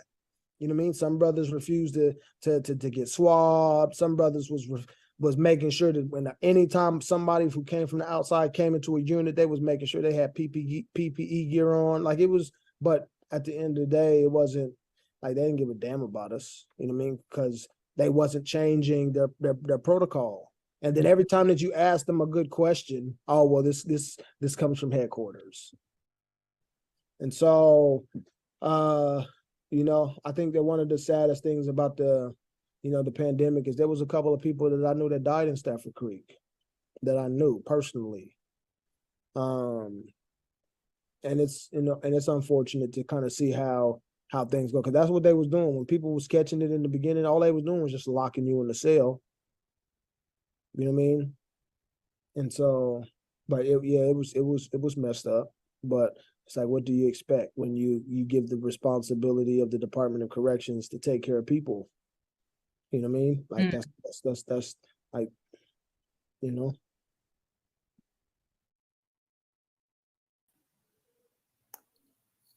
Yeah, so we just want to thank Kamonte Carter for his reflections there and his words, and it really kind of brings to mind the concept that Ruth Wilson Gilmore put into words, which is this concept of organized neglect. What does it look like when the folks that are incarcerated are being neglected in a systematic way, in a way that causes confusion and actually puts their lives in peril, even more so than just standard institutionalized incarceration. So right now we're going to watch another conversation that features Kamonte as well, but also brings in the voices of community members Marie Wiley, as well as the director of the film, Since I've Been Down, Dr. Gilda Shepherd. And Marie is going to start this conversation off. And first, we want to make sure that we're underscoring and bringing to the center of the conversation women who are incarcerated that are frequently forgotten in this conversation. And so Marie is going to be starting out talking about her relationship with Gilda and what it was like to form community through the process of this documentary and community building. So please run the clip. She was coming in and she was teaching some classes that I was not able to participate. However, she said that it would not be her last time and that she would be back. And by the time she had gotten back, I was a part of the Black Prisoners Caucus in the facility. We were organizing and creating a summit for legislation. So we were trying to put something together for some bills, invite some people in so that our voices could be elevated. I met Kamonte after that sentence was completed, face to face. But we had both been doing the same work in different facilities, right? And so our camaraderie had already been stamped and sealed. And so when I came home, both Dr. Gilda Shepherd and Kamonte just welcomed me in with open arms. They showed me what support and community and family looked like. And it's been a beautiful, growing relationship ever since. I feel like in order to belong, I have to do some healing, right? Nobody else can make me feel like I belong anywhere. I have to know that within myself. I have to overcome the traumas that I've had to deal with in my life to heal before I can feel that belonging, you know, feel whole. I came home last year in January, and that transition was pretty rough for me. I had done a great job of networking while I was incarcerated and building relationships with people outside. And I came home to some of that support, right? And I think I was not as responsible with it at first as I could have been. And then I seen a lot of things that I weren't expecting, seeing that people were allowing people to fall through the cracks, right? And so when I seen that happening and I got reconnected with the brothers from the Black Prisoner Caucus who had also just came home, and they were saying, we're about to do this. We're about to bring BPC in the community. We're doing it right now. And I said, and I'm here for it, and I want to be here for it.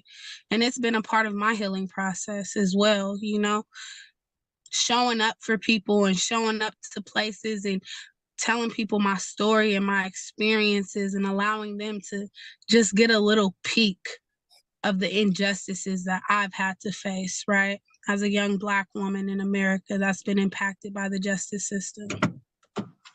So these are all the different things that I've had to face when I came home. And facing those things, they weren't easy, but when I got the support that I needed from the people who looked like me and been through what I've been through, it became easier, right? Keeping in mind that in pandemic times, we are talking about public safety. So I think we have Monty back with us because of policy work and organizing that said we cannot punish our children when we do not keep them safe. During pandemic times, I think that if we're talking about in reference to proximity, I would just really help them to understand is that you are the company that you keep, right? And so now when we get to talking about like the different type of connotations that means, your parents don't want you to hang around with other bad kids or with kids that are kind of labeled bad because for the fear of you getting in trouble, right? And so that's why you're told to stay away from those kids, right? Because your parents feel that the proximity to those kids who cause trouble is ultimately going to end up being the thing that causes you to be in trouble, right? And I also think that though the proximity is also true when it comes to resources, right? Proximity. I think that when we begin to eliminate the distance between us and the resources, I think then we begin to have a clear understanding about exactly what it takes in order for us to acquire those things. That's what I meant by proximity, right? I think that regardless of whether we're talking about a problem or whether we're talking about a solution, right? We still need to be able to make sure that we are centering those folks who are impacted. And that right there, I think just helps us to be able to just keep things fair. When we're talking about young folks, right, we're just trying to help them understand is that you're not supposed to have all the answers. You shouldn't have to feel bad about that, right? Because you're in that point in your life to where you're finding yourself, right? And so don't let nobody rush your process. I think that would be my continuous message is that kids don't have to be in a rush to grow up. Right. And, and young folks who are young adults, like you don't have to go out into the world and solve all of the world's problems and yours over a weekend. You know what I mean? Like you're supposed to be given some grace. So. Wow, really powerful reflections. We just really want to thank Monty Carter, Marie Wiley, Dr. Gilda Shepherd, and our very own Davida Ingram for hosting that conversation. And so I'm excited to bring back my co-host, Emily Lawson, as well as the illustrious Kings, who's going to be rounding us out with a performance before we have a closing address from Edwin Lindo. So I'm just curious for y'all, like what came up for you in those two clips? Like what's on your mind? What's on your heart? Like what is really resonating for y'all right now? And would love to hear in the chat what's coming up for y'all after watching those two clips. Yeah, go ahead. No, I was gonna say, you want to go first? Okay. I was just reminded of, the work of Grace Lee Boggs. I actually learned about transformative justice from her and the youth in Detroit Summer, who I, had the privilege of volunteering with for many years. But, she always said, in order to transform the world, we need to be able to transform ourselves, right? And I really heard that here with, the participants in the film. Kings? For me, a lot of emotions come up. Growing up as a Black male, there's a lot of fear of jail, of jail being able to just happen to you, regardless if you're doing anything or not.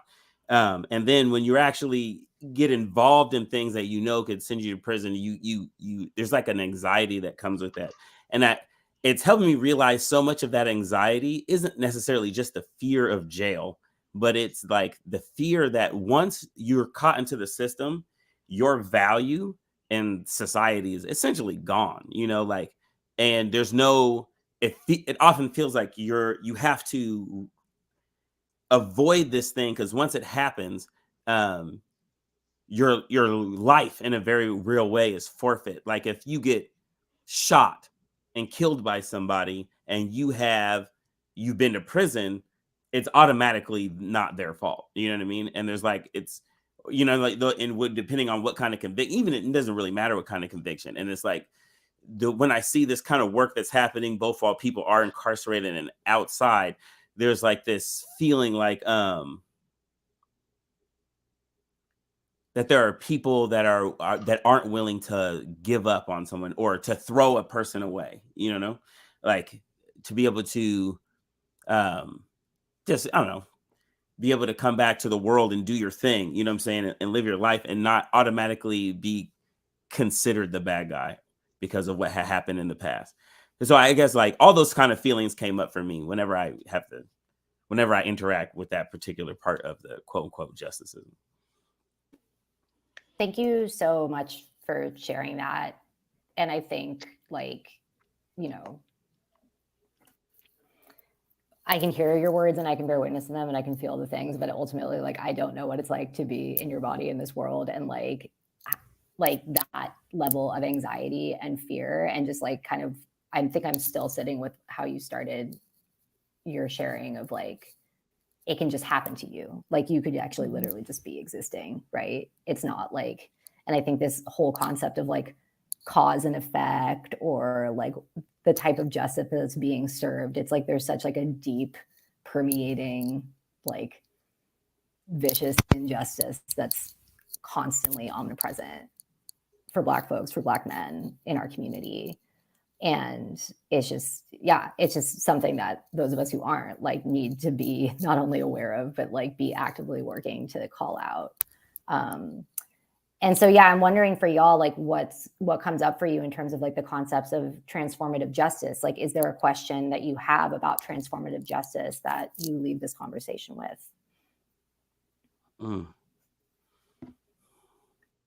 I think when it comes to transformative justice, it's like the concept of it makes sense to me, but it's like, how is it that we can like make that idea or present that idea to more people, and then actually start incorporating it to where it's part of the way we think about like sentencing, if we're even going to think about it like that in the future, but like thinking about like when we're looking at how to really implement it into like policies that will, so that when people's lives are actually getting affected, it's not just the community members, but also the systems that are set up that are looking to use these things to kind of make the situation better for everyone involved. And how do we get there? It's so true. You know, I'm thinking about like all the staff, City of Seattle staff. I mean, there's got to be thousands of y'all out there, and you know, who also may be online too. You know, think about like, how can we incorporate everything we've learned these past 2 days, especially in terms of transformative justice in our own everyday work, right? I work for For Culture. I'm blessed to be able to work there now for the last year, and you know, in our mission, we lead right with the lens of racial equity, you know. But it's one thing to say that, right? It's another thing to do something about it. And so I want to challenge and invite all of the staff who are listening in today or in the future, or who attended yesterday, to take everything that we learned from this summit and just take it to heart, and to do something, to take even just one little action to transform yourself, right? To transform our world. Beautiful. Thank you so much for sharing, Emily, and thank you, Kings, for sharing. And obviously, I think what I hear in both of y'all's like reflections is, you know, we can understand something in concept, we can understand something in theory, but how are we putting it into practice? How are we having conversations that actually make these concepts tangible? How are we making them real? And how are we like feeling them in a real way so that we can understand how to implement them? And I think that takes sharing. I think that takes dialogue. And that takes really like an investment in being courageous and imagining a different world than the one we have now. So to that end, somebody that has always inspired me to think bigger and broader and bolder about a world that transcends the one that we have now is indeed King's, incredible artist, and we're excited for him to be sharing a performance before we kick it to our closing speaker, Edwin Lindo. So Kings, you have the floor. All right. This is like a newer one. I might mess up a little bit. It's called Not Your Fault.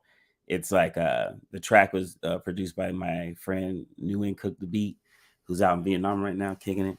But I'm not using the beat. I'm just going to do the words.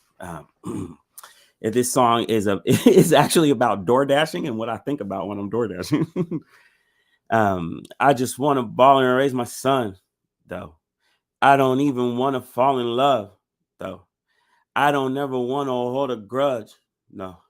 I just want my moment in the, late night. AM once again, I'm on my own. It's a date night. And I'm taking out somebody dough. What the chase like? Ask when my dear, the one who knows. She got way too much control. Always knock me out my zone. What the wait like? Tell me what the fate like. Tell me what I taste like. I've been on the grave shift, slipping through the daylight, whipping in my slave ship, trying to wear this chain right. Trap my devils in the page. My bars are for the cage right. Like it's been a cakewalk, even with the stage fright. Have my money, have that money clingy as a stage fright. Just by talking ish and hiding feelings right in plain sight. Hope somebody know me as I am, not as they say. Cause I just want to ball and raise my son, though.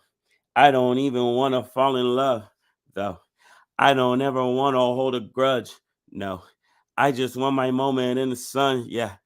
Illest freestyle in my life, I had the rain in my face. My brother Dion by my side expressing pain and self-hate. I found out that in a rhyme there is much more I can say. A lot more I admit. It's my best way to pray. Okay, it's midnight, lake looking right, moon full and bright, trying to groom to the money, but this world full of spite. In a gram full of lights, you're just like your father, which is just like your father, who was just like the father he didn't want to be like. I want to be honest, I don't want to be right. Great would be great, but I would settle for four eyes, but only see me on beats. As long as baby know I love him, then my chaos is peace. Cause I just want to ball and raise my son, though. I don't even want to fall in love, no. I don't ever want to hold a grudge, no. I just want my moment in the, yeah. Thank you guys so much. Thank you, King, so much for that performance. I think highly relatable. And appreciate you. We'll see you back in just a second. But I am excited to bring on our final guest for our closing ceremony of the RSJI Summit. We have Edwin Lindo, who's about to take the stage. He is a husband, a father, a fighter for justice, a critical race theory scholar, an educator, and co-founder of Estelita's Library. So without much further ado, please welcome to the stage, Edwin Lindo. Thank you so much for joining us. Oh, Hollis, I appreciate you. I first just want to thank you, Davida, the whole crew at Office for Civil Rights, and the folks watching, and also yesterday, the staff that were in the audience. I don't know if they fully appreciate that y'all have put together a program of beautiful scene of Black and brown interpreters, that we got one on the screen, Black and brown performers. You want to talk about equity and justice. Davida, Hollis, the whole team are doing it, right? And I want to take note of that because it's not an easy task. It's not something that's taken lightly, and I know they commit their life to it even when folks are sick with COVID. And that's a real thing. And what y'all have seen for the past 2 days is something special. From Ben Danielson in the keynote to my sister Rachel Heaton speaking truth words about our indigenous folks, along with Matt Remley and Kings with his music and art. I'm just blessed and grateful to be able to share some remarks, some closing remarks with you. I don't have much time, but I want to highlight, because if there's anything we take away, I want to highlight what Kamanti said in one of the videos. He said, let's eliminate the distance to the resources. I'm going to say that again. Let's eliminate the distance to the resources. And if we continue on that the distance between where that money and resource and capitals are, and the community that needs it, the folks that have been dispossessed, the folks that are unhoused, the folks that are struggling, the folks that are just trying to get their basic health care, the folks who can't afford to get the prescription when they go to the corner store, the folks that you see in your neighborhood on a Tuesday and then on a Thursday, you realize they're not there anymore. Those folks. And that means it's going to take some radical thought, some radical imagination. And when I say radical, I've heard it for most of my life, Edwin, you can't say that word too loud, especially not in certain settings. But the radical I'm talking about is the radical that our sister, Dr. Professor Angela Davis told us.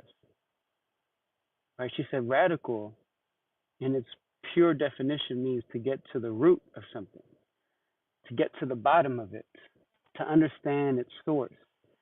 And so when I say radical, I mean, when are we going to get to the root of the issues that we've been talking about for the last 2 days? It means we have to be radical. It means we have to ask ourselves, what is the most radical thing we can do today, this week, this month, this year? Because if we aren't willing to take that most radical step, then our communities are going to continue to struggle. We're going to continue to struggle. When I say we're, I mean, I'm talking about folks who may believe that they are not at the behest of oppression. But the truth is that when our folks are struggling in the streets, when they're struggling in the classrooms, our youngsters are hurt, feel that they're unsafe, then that means the white person who's living in Queen Anne, who may feel that they are safe in all reality, their young children that goes to school with that youngster that I just mentioned is going to be struggling because their friend is hurt. And if we're going to continue to allow our children to live in a broken society, in a broken environment, then it means we don't actually care as much as we say we do. And so in thinking what is the most radical thing we can do, it's also the most difficult work that we have to imagine. In many ways, we're talking about a world, a city, a society that we haven't seen before. We're talking about a city that we haven't imagined before. We're talking about a place of justice that we've never felt before. And knowing that to be true, it means we have to do the incredibly difficult work of using the imagination of freedom. That imagination that my dad told me when I was young, he said, Edwin, I got to tell you something at a very young age, and I don't like saying it to you, but I need you to realize that you cannot be limited by the reality you exist in, because it's not you. It's a reality that exists to try to make you stay where you are, and we have to break it. And so how do we exist? How do we imagine that just world that isn't held captive to the so-called realities of, but this is the way we've always done it. Oh, this is what the research tells us. Oh, I don't know any other way to do it. Well, that's where the imagination comes in. But I'm going to tell you something. That imagination is a muscle that we haven't exercised very often. And it is now our time and our obligation with our youngsters, because they have it, to exercise that imagination of the world that we've never seen before. And it's almost like you're being that comic book illustrator, imagining the world like Octavia Butler, that we have never felt, we have never touched, we have never sensed. But I know in the dreams that I've had that that place is real. That place is sufficient, and that place means that every one of us, particularly those of us who our Constitution made sure we weren't written into, it meant for us in that place, we belong. Because as our sister said from the Black Prisoner Caucus, belonging means that we have to heal the broken and the harm that the system has placed on us, and that healing means that we have to imagine that world we have never seen. It is an honor to be here with y'all. I'm grateful, I'm blessed, and I'm super thankful. Thank you so much, Edwin. We really, really appreciate your words. I love, you evoked so many quotes and sentiments and aspirations, and just from Angela Davis's radical means grasping at the root to our very own Pacific Northwest visionary Octavia Butler. Yes. We can look to these organizers, these authors, and think about the world that we have to envision, and just your call to really center young people and children in our vision and in our call is so important. Yes. And We thank you so for thank you for your work with Estelita's library. I think we gave you a bunch of books, so hope that continues. Thank you Yeah, is so there much. anything you want to shout out before you take off and we move on to the Reflections Dance Festival? We're gonna have a grand opening with our new space and a running bathroom. We take care of our folks, our unhoused folks, from the porta potty that we have that's open for all community use to our new bathroom that will do the same. And we got to make sure we take care of each other. All right. Peace So and blessings to important. you. Thank you. Thank you. Right on. Thank you. And that's all about collective care. Thank you so much, Edwin Lindo. What incredible words to end our program on. I can't believe we're at the end. Emily, it's been so dope co-hosting with you. The end of us, but there's another hour Yes, of there is. And definitely amazing shout out Reflections everybody Dance from the area Festival. giving us. And yes, Yeah. without much further ado, we are going to bring on your co-hosts that are going to take us away into Reflections Dance Festival. We got Kings and we got Perla Perez. What's up, y'all? Peace, fam. Yo. You got Elise Beers coming up, Akoya Harris, Milvia, and my sister friend Naomi Brangan, and Munkea coming up. Take it Okay, you better away, sing us, y'all. Perla. Enjoy. Hey, thank you guys for holding it down, though. You guys did such a good job. It was so fun watching you up here. Thank you. Thank you. Thank you. Listen, Peace. I'm about to take my little screenshot. That's like a selfie for virtual events. I'm like, hey, I love it. Well, I'm so excited to be able to take part in this next part. And if y'all want to introduce yourselves really quickly, but I think that me and Emily are going to skirt off. Peace. Thanks, Emily. Thanks, Hollis. Hey, Yeah. everybody. So I'd like to introduce my co-host, Kings. He's an independent artist from South Seattle. Yep. And I would like to introduce my co-host, Perla, a multidisciplinary artist from Seattle and a civic worker at the Office of Civil Rights. Yee.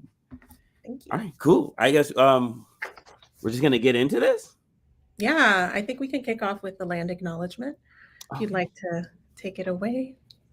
Yeah. Again, like we said earlier today, I would like to acknowledge that Seattle itself is on Native Indigenous land, particularly of the Duwamish tribe, and that the lands and waters around here are also significant and important to a number of other Coast Salish people, including Muckleshoot and Squamish folk, and the Tulalip, and also recognizing that just acknowledging whose land we're on isn't enough to counteract or even address the injustices that have been done to even have us be here.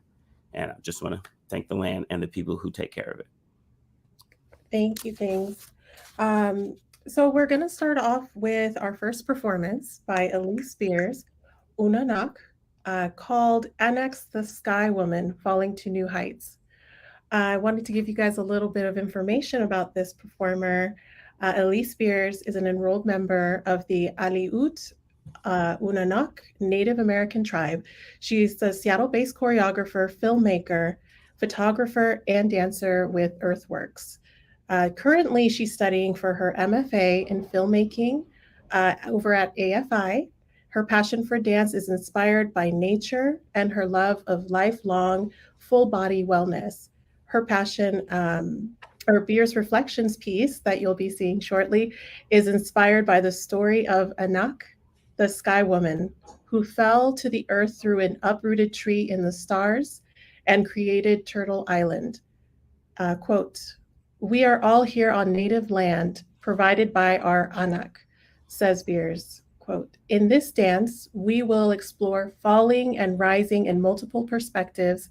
Reciprocity is key to survival. Sky Woman was saved from her fall, and so she still gives," end quote. As with the Sky Woman, the dance sweeps in gestural movements. Quote, "The floating images of the dance coalesce to capture the sense of falling from the sky. As an Indigenous artist, I aim to restore the current Native art within our fine dance landscapes. We are still here," end quote. And guys, would love to hear from you as we experience this performance. If you have any comments, feel free to comment what the dance resonates with you, what feelings it evokes, and we'll take it away. Yeah, thank you.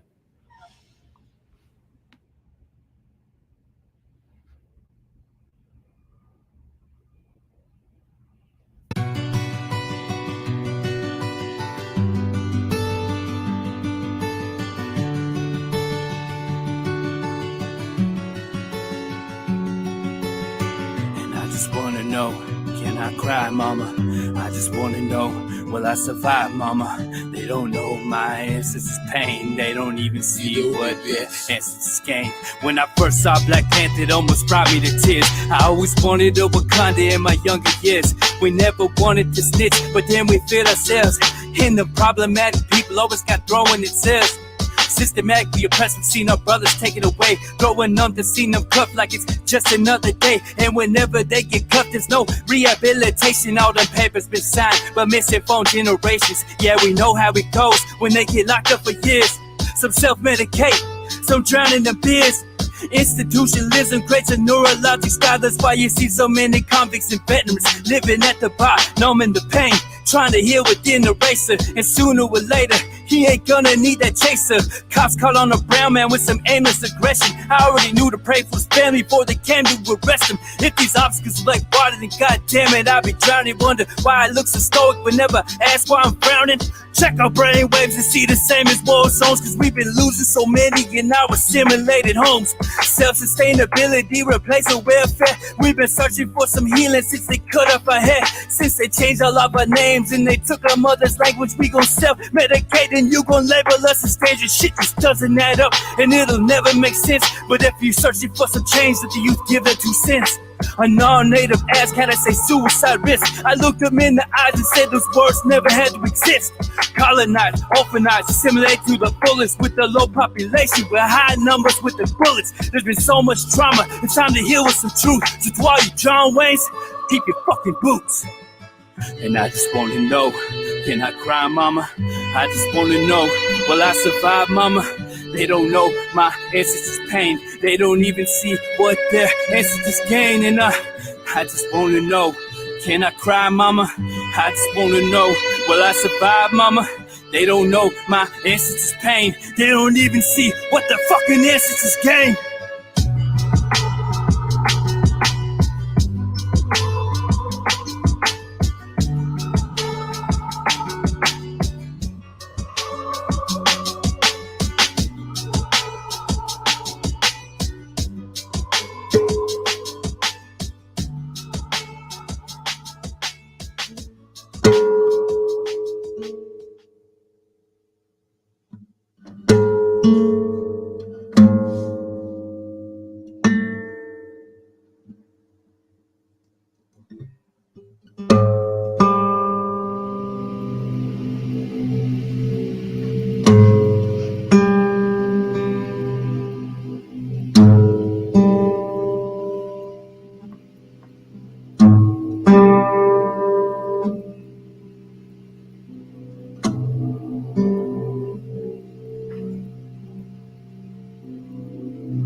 Wow. Thank you. Wow, that was beautiful. That was a performance by Elise Spears.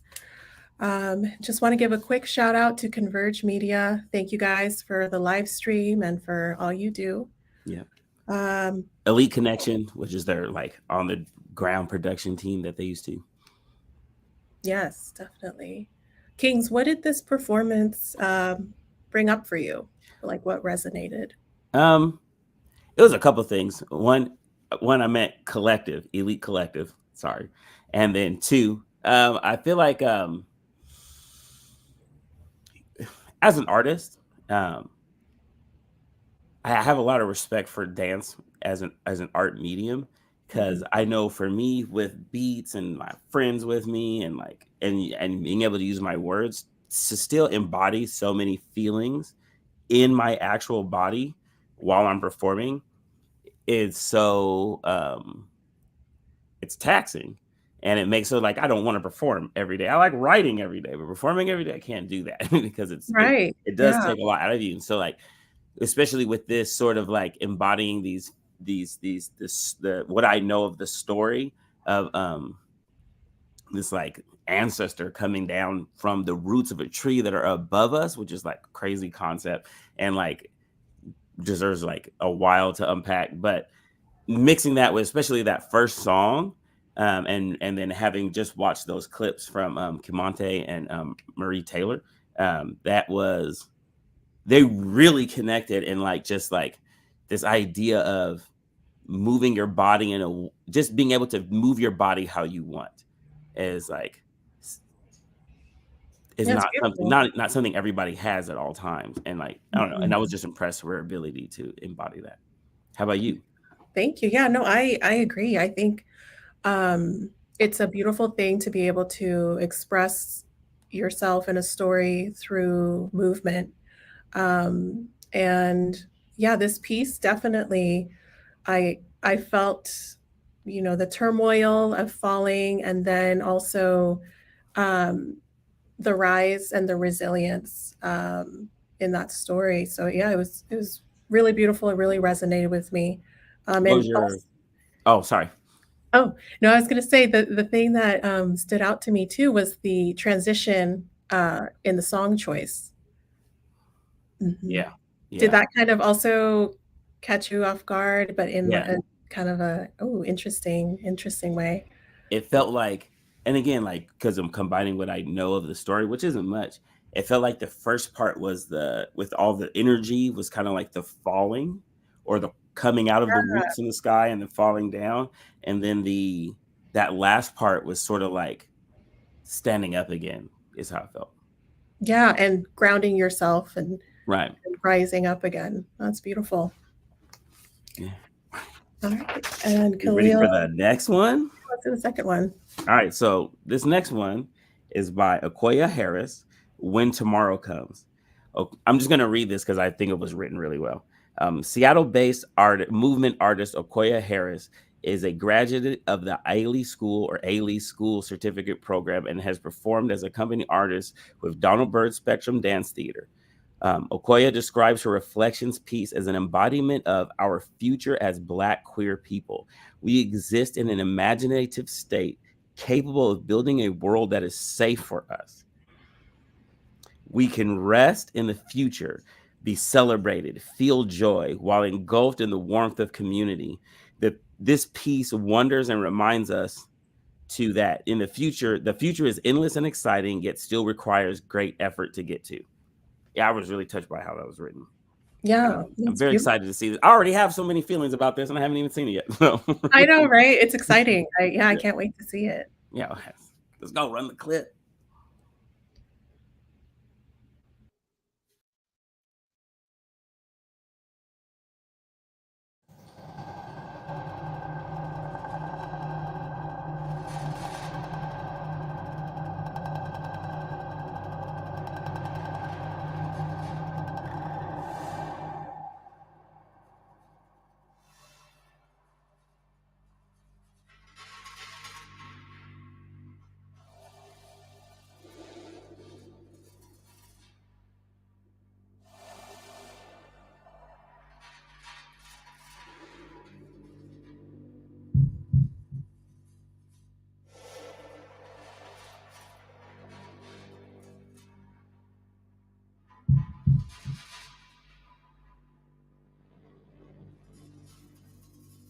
My lover is a woman, and when I hold her, feel her warmth, I feel good, feel safe.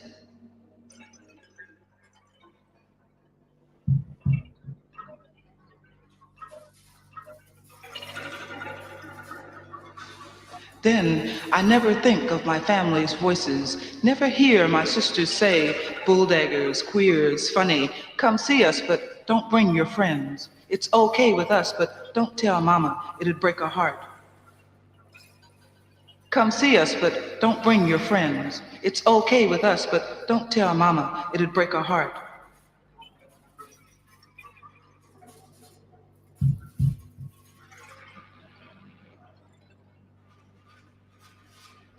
Don't tell mama, it'd break her heart.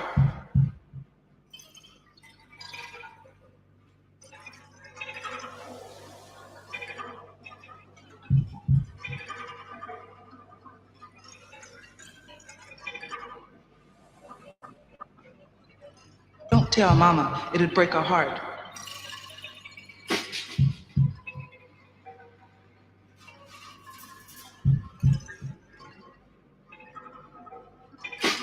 Never feel my father turn in his grave, never hear my mother cry, Lord, what kind of child is this?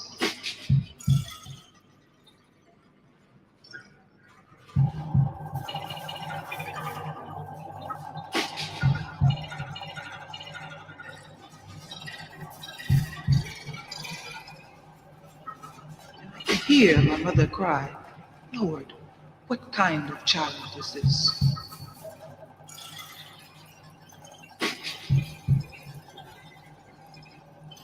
And I can hear my mother cry, Lord, what kind of child is this? And I can hear my mother cry, Lord, what kind of child is this? And I can hear my mother cry, Lord, what kind of child is this? And I can hear my mother cry, Lord, what kind of child is this?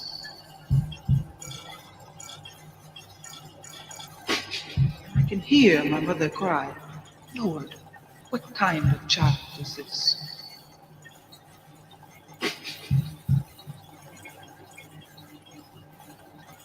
And I can hear my mother cry, Lord, what kind of child is this?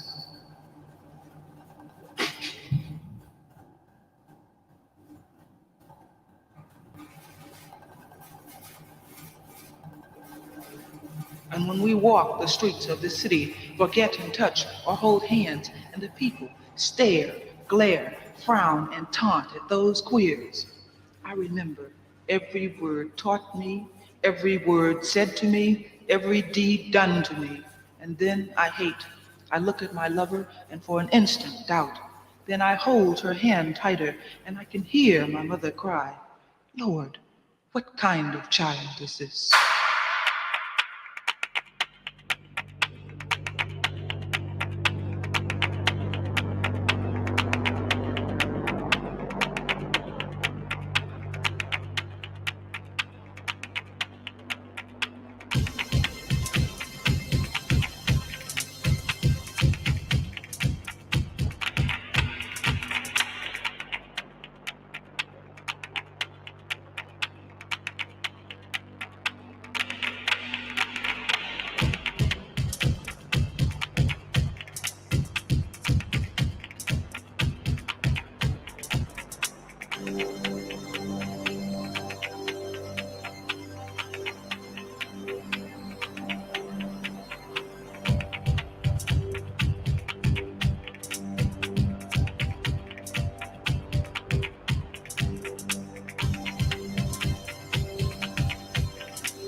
All we hands, girl.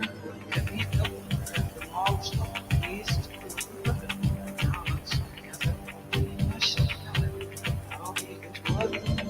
yes.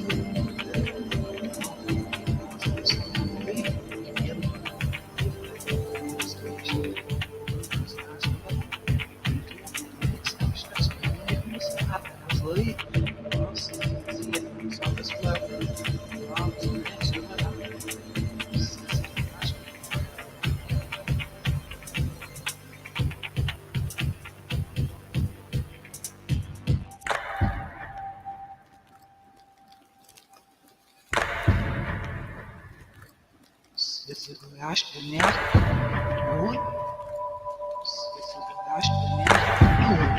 What kind of challenge is this?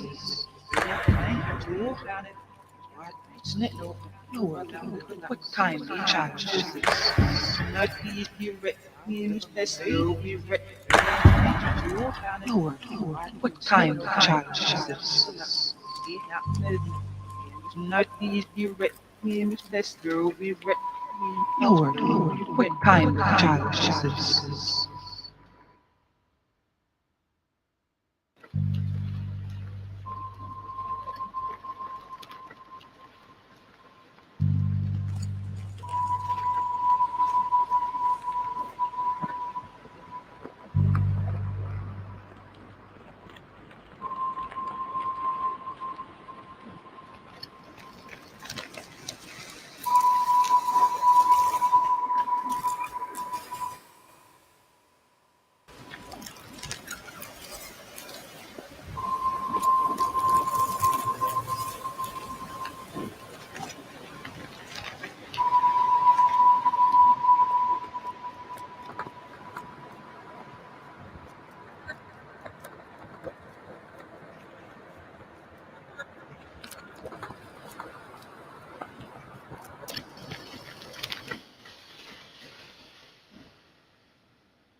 Whoa, that was intense.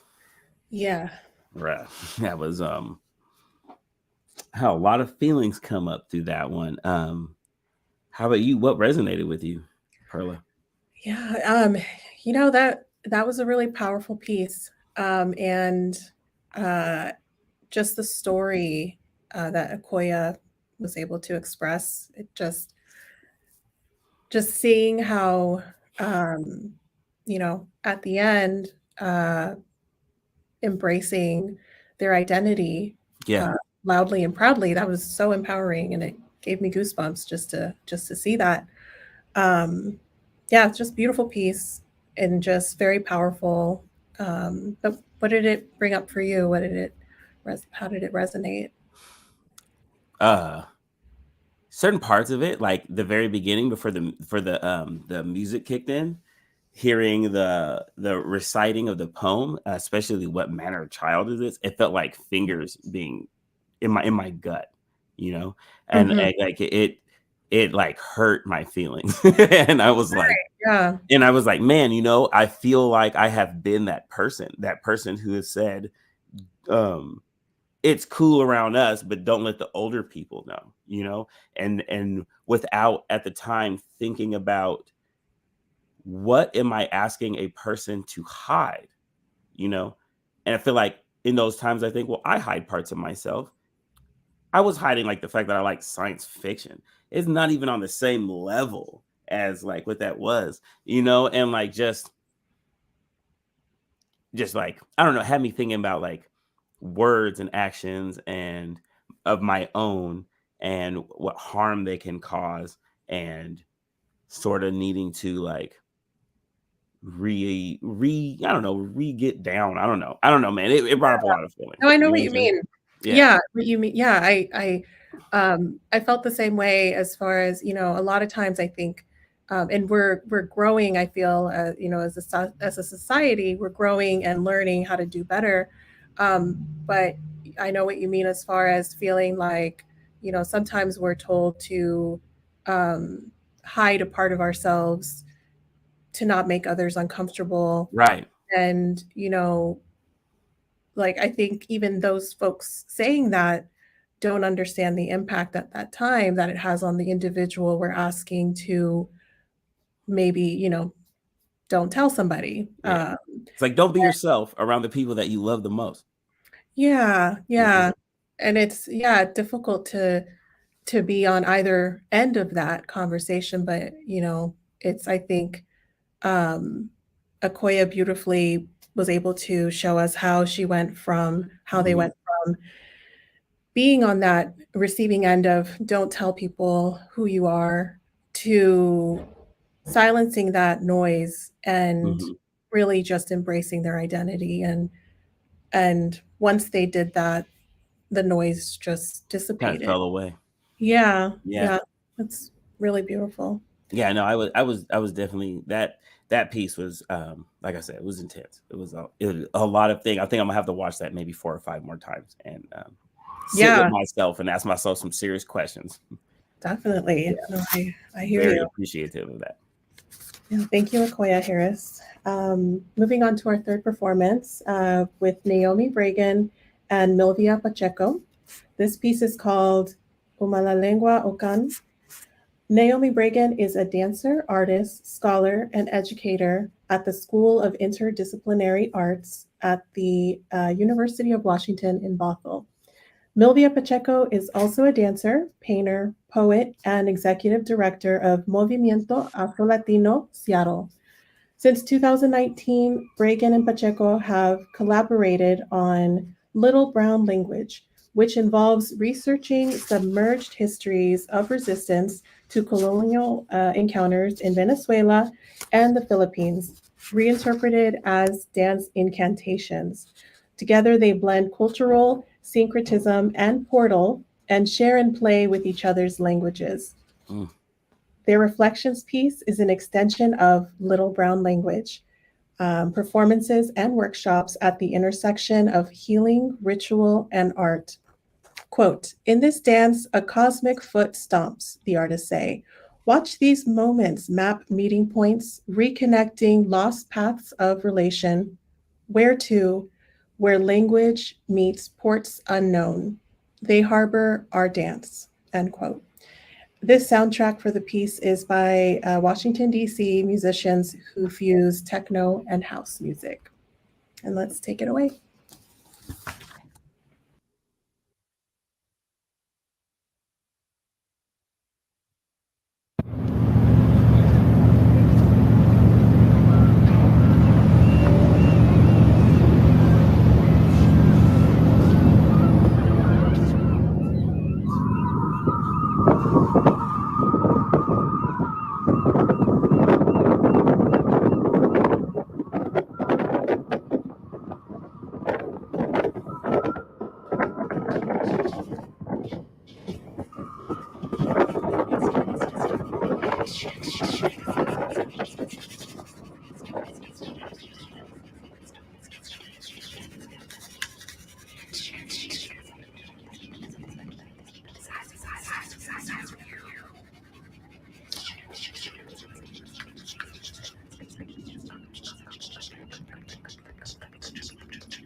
Ooh, an amazing performance Wow. by Naomi Bregan and Milvia Pacheco.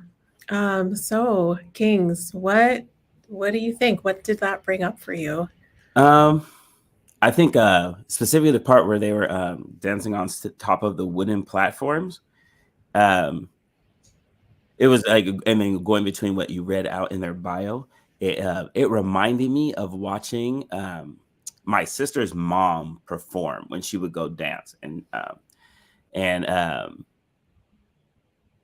don't know, there's something I don't know, something about that. It clicked with me with the idea of them, like you say, like playing with each other's language and also finding home in things that are familiar but not from where you're from. If that makes sense. Right. That's Yeah. kinda Yeah. how it hit me. How Yeah. about No, you? I agree. That part where I was going to mention it too. So it's funny that you mentioned the part where they were dancing on the boxes. Yeah. One thing that stood out to me during that part was when They were shouting, Mary, full of grace. Mhm. And that, to me, it told the story that, when the Spanish colonized those areas, they really were, in that story, that's what they were pushing onto the indigenous cultures. And I think that that's just interesting that they included that in the dance, because it's I'm Latina, and Mhm. I just see a lot of similarities in the cultures where the Spanish colonized the areas. And yeah, it's just really interesting. But the whole dance was really just powerful. And at the end, that peaceful, just kind of where they meet each other and they recognize the similarities, Yeah. And being they from. lean on each other. Yes. Yeah. It was Top great. notch. Real quick, I want to give a shout out to the homeboy Footsum Sagai and Bean, Waterfront Seattle, Seattle Public Library, Washington Community Alliance, Central District Forum for Arts and Ideas, and Seattle Office of Arts and Cultures. Is there a South End district, like a South End Forum for Arts and Ideas? I want to know. But shout out if there is one. Yeah, shout out. Yes, I'm on my way if there is one. Yeah. Let's get into this last performance. Shout out Michael B. Main. We're going to do some more after this last one. This next one is Muñeca. She's this one is called Sirens, a wail, a cry, a threat. I've been told this one is a lot more meditative, and it's our last one, so it's going to be sort of like our bringing the energy down a little bit, and but still profound. I'm going to read their bio. Muñeca, they, them, is a trans non-binary Ilocano-Filipina shapeshifter, witch, teaching artist, curator, scholar, and interdisciplinary artist. That made me more excited as I read each word. With a specialty in dance and harnessing their erotic power for communal enchantment, transformation, and liberation for their community. A 2022 Velocity Dance Center creative artist, Muñeca describes their reflections piece as biorhythmographic research manifesting as an interdisciplinary performance utilizing Aswang myth and legend. Oh, wow. Artists in this piece include Zara Martina, a dancer, Juno, a vocalist, Jessica Jones, trumpet, Kiki Robinson, vocalist, and Otto Berry on saxophone. In the spirit of remything, this exploration honors siren spirits as oceanic death allies and alchemizing sin and laying to rest those in the queer trans diaspora who have endured death cycles and are thriving in the face of impossibility. That's awesome. Yeah. Wow. Yeah. With the Aswang myth. That's it. If you don't know what an Aswang myth is, I highly suggest you Google that real quick because it would take too long to break it down. But yeah, I'm excited to get into this. Y'all ready? We're ready. I feel like I should be asking somebody like to make some noise, but we're going to go into this. Let's run the clip.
Wow. That was awesome. Yeah, that was beautiful. That was just, it provided some sort of like calm, but also like a sadness. Mm-hmm. Yeah, what did it bring up for you? You know, it made me think, as a person who makes music, I find like the music starts off in a feeling place, like in my heart. And then I translate that out into a sound. And from that, people translate that sound through their body by dancing to it. I think like music could benefit, because there's that the music that was behind that was just, it was like it was very intriguing for me. And I was like, I think music could benefit from more people who dance making music and interpreting it first through their body, then into the sound, and then seeing what it would sound like going that way, as opposed to the other way around. It it was amazing. Yeah, no, I think that's a beautiful way to put it too. Having just both the dance and the instruments and the music, all of it just really created an experience, one that was really profound. And yeah, that was amazing. Yeah. One thing I felt from all of these pieces was like, you know, they all seem to have like a ritualistic element, like something like whether it was reenacting a moment from like our shared like mytho history, or just the way like Okoye like separated and put these different objects in a circle. Each one had the air of ceremony around it. And I that's something also I find interesting, that dance seems to bring to the table a lot more often than some other art forms. Yeah, I agree. Dance is a very healing thing for our bodies. And also having the performances at the waterfront near the water, that other element of healing. So it was all beautifully thought out, really beautiful. Yeah, amazing. Yeah. All right. Well, that was our last one. I want to thank everybody for showing up, everyone who put in some work. I want to give a big shout out to Converge Media and Elite Collective again. And saying it right this time. I want to shout out specifically to the homie Carlos Umani, the producer, the whole crew at Converge, and everyone who's worked on the live stream. You guys have done an amazing job.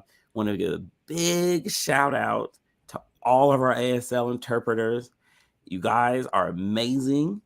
Like, even your faces, you actually enhanced this thing for me as well. So thank you very much. Thanks, everyone. Yeah, they're going to re-show some of those clips again afterwards. And you guys have a great night.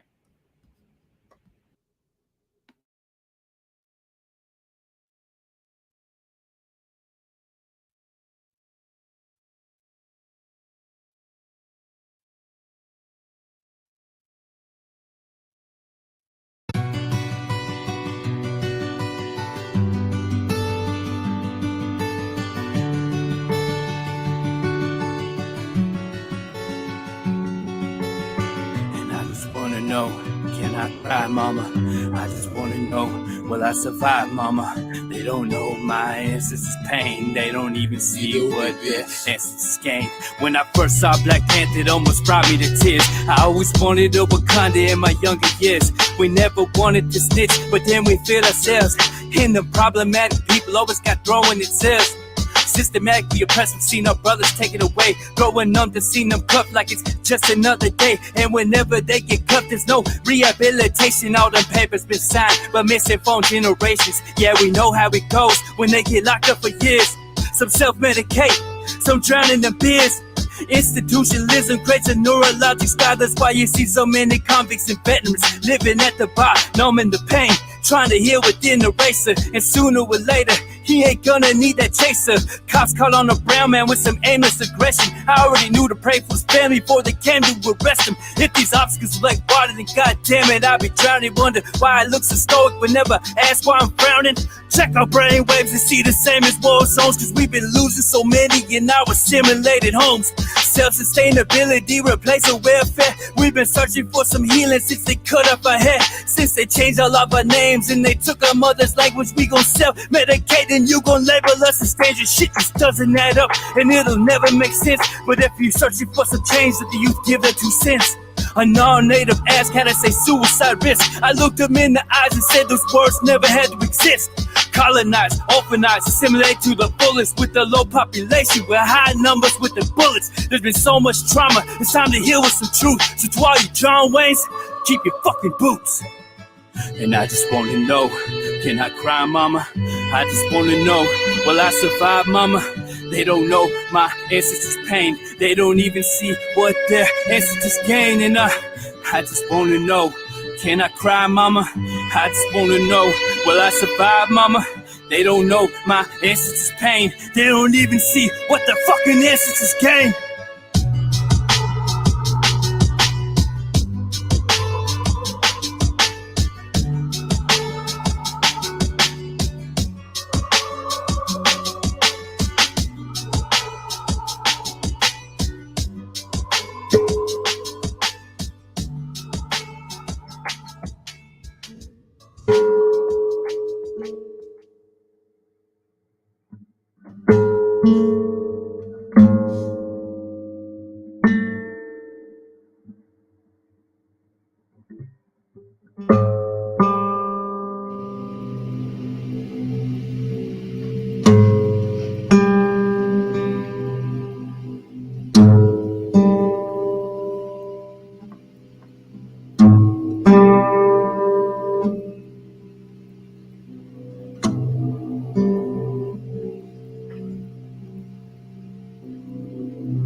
My lover is a woman, and when I hold her, feel her warmth, I feel good, feel safe.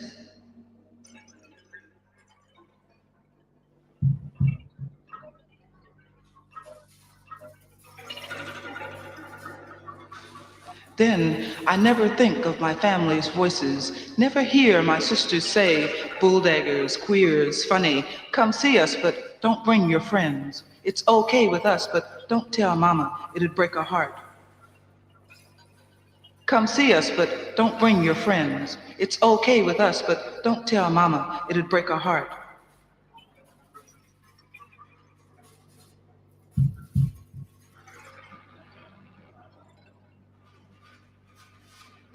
Don't tell mama, it'd break her heart.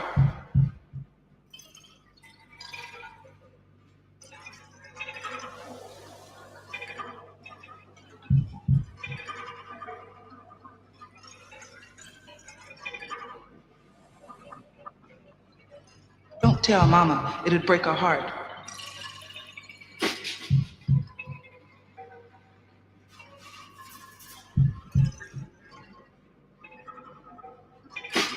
Never feel my father turned in his grave. Never hear my mother cry. Lord, what kind of child is this?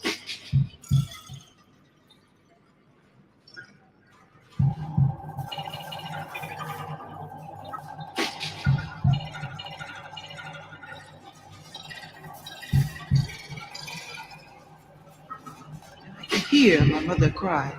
Lord, what kind of child is this?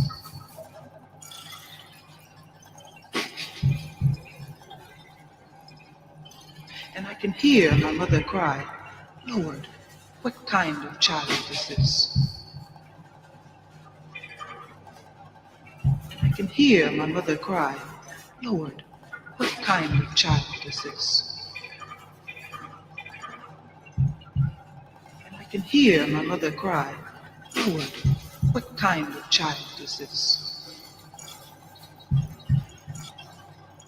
And I can hear my mother cry, Lord, what kind of child is this?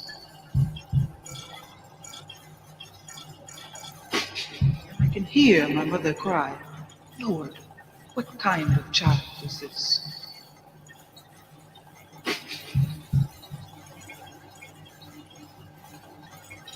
can hear my mother cry.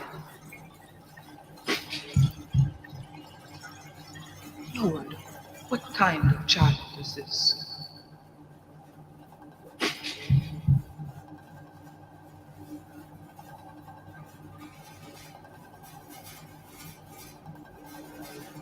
And when we walk the streets of the city, forget and touch or hold hands, and the people stare, glare, frown, and taunt at those queers, I remember every word taught me, every word said to me, every deed done to me. And then I hate. I look at my lover and for an instant doubt. Then I hold her hand tighter and I can hear my mother cry, Lord, what kind of child is this?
What kind of child is this?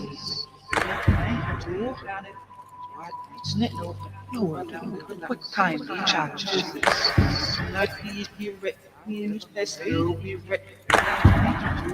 Lord, what kind of child is this?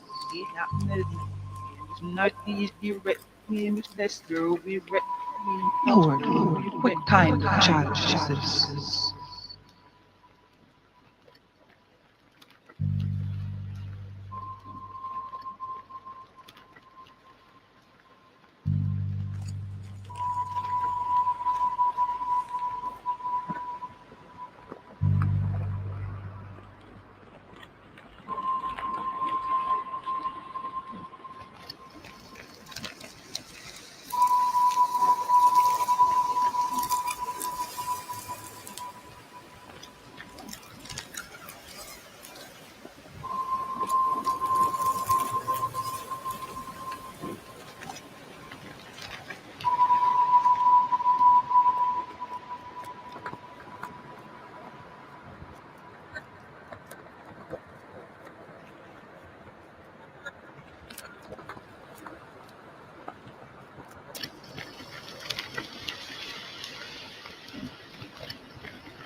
negra entra entre todas las mujeres. Mi negra entra entre todas las mujeres.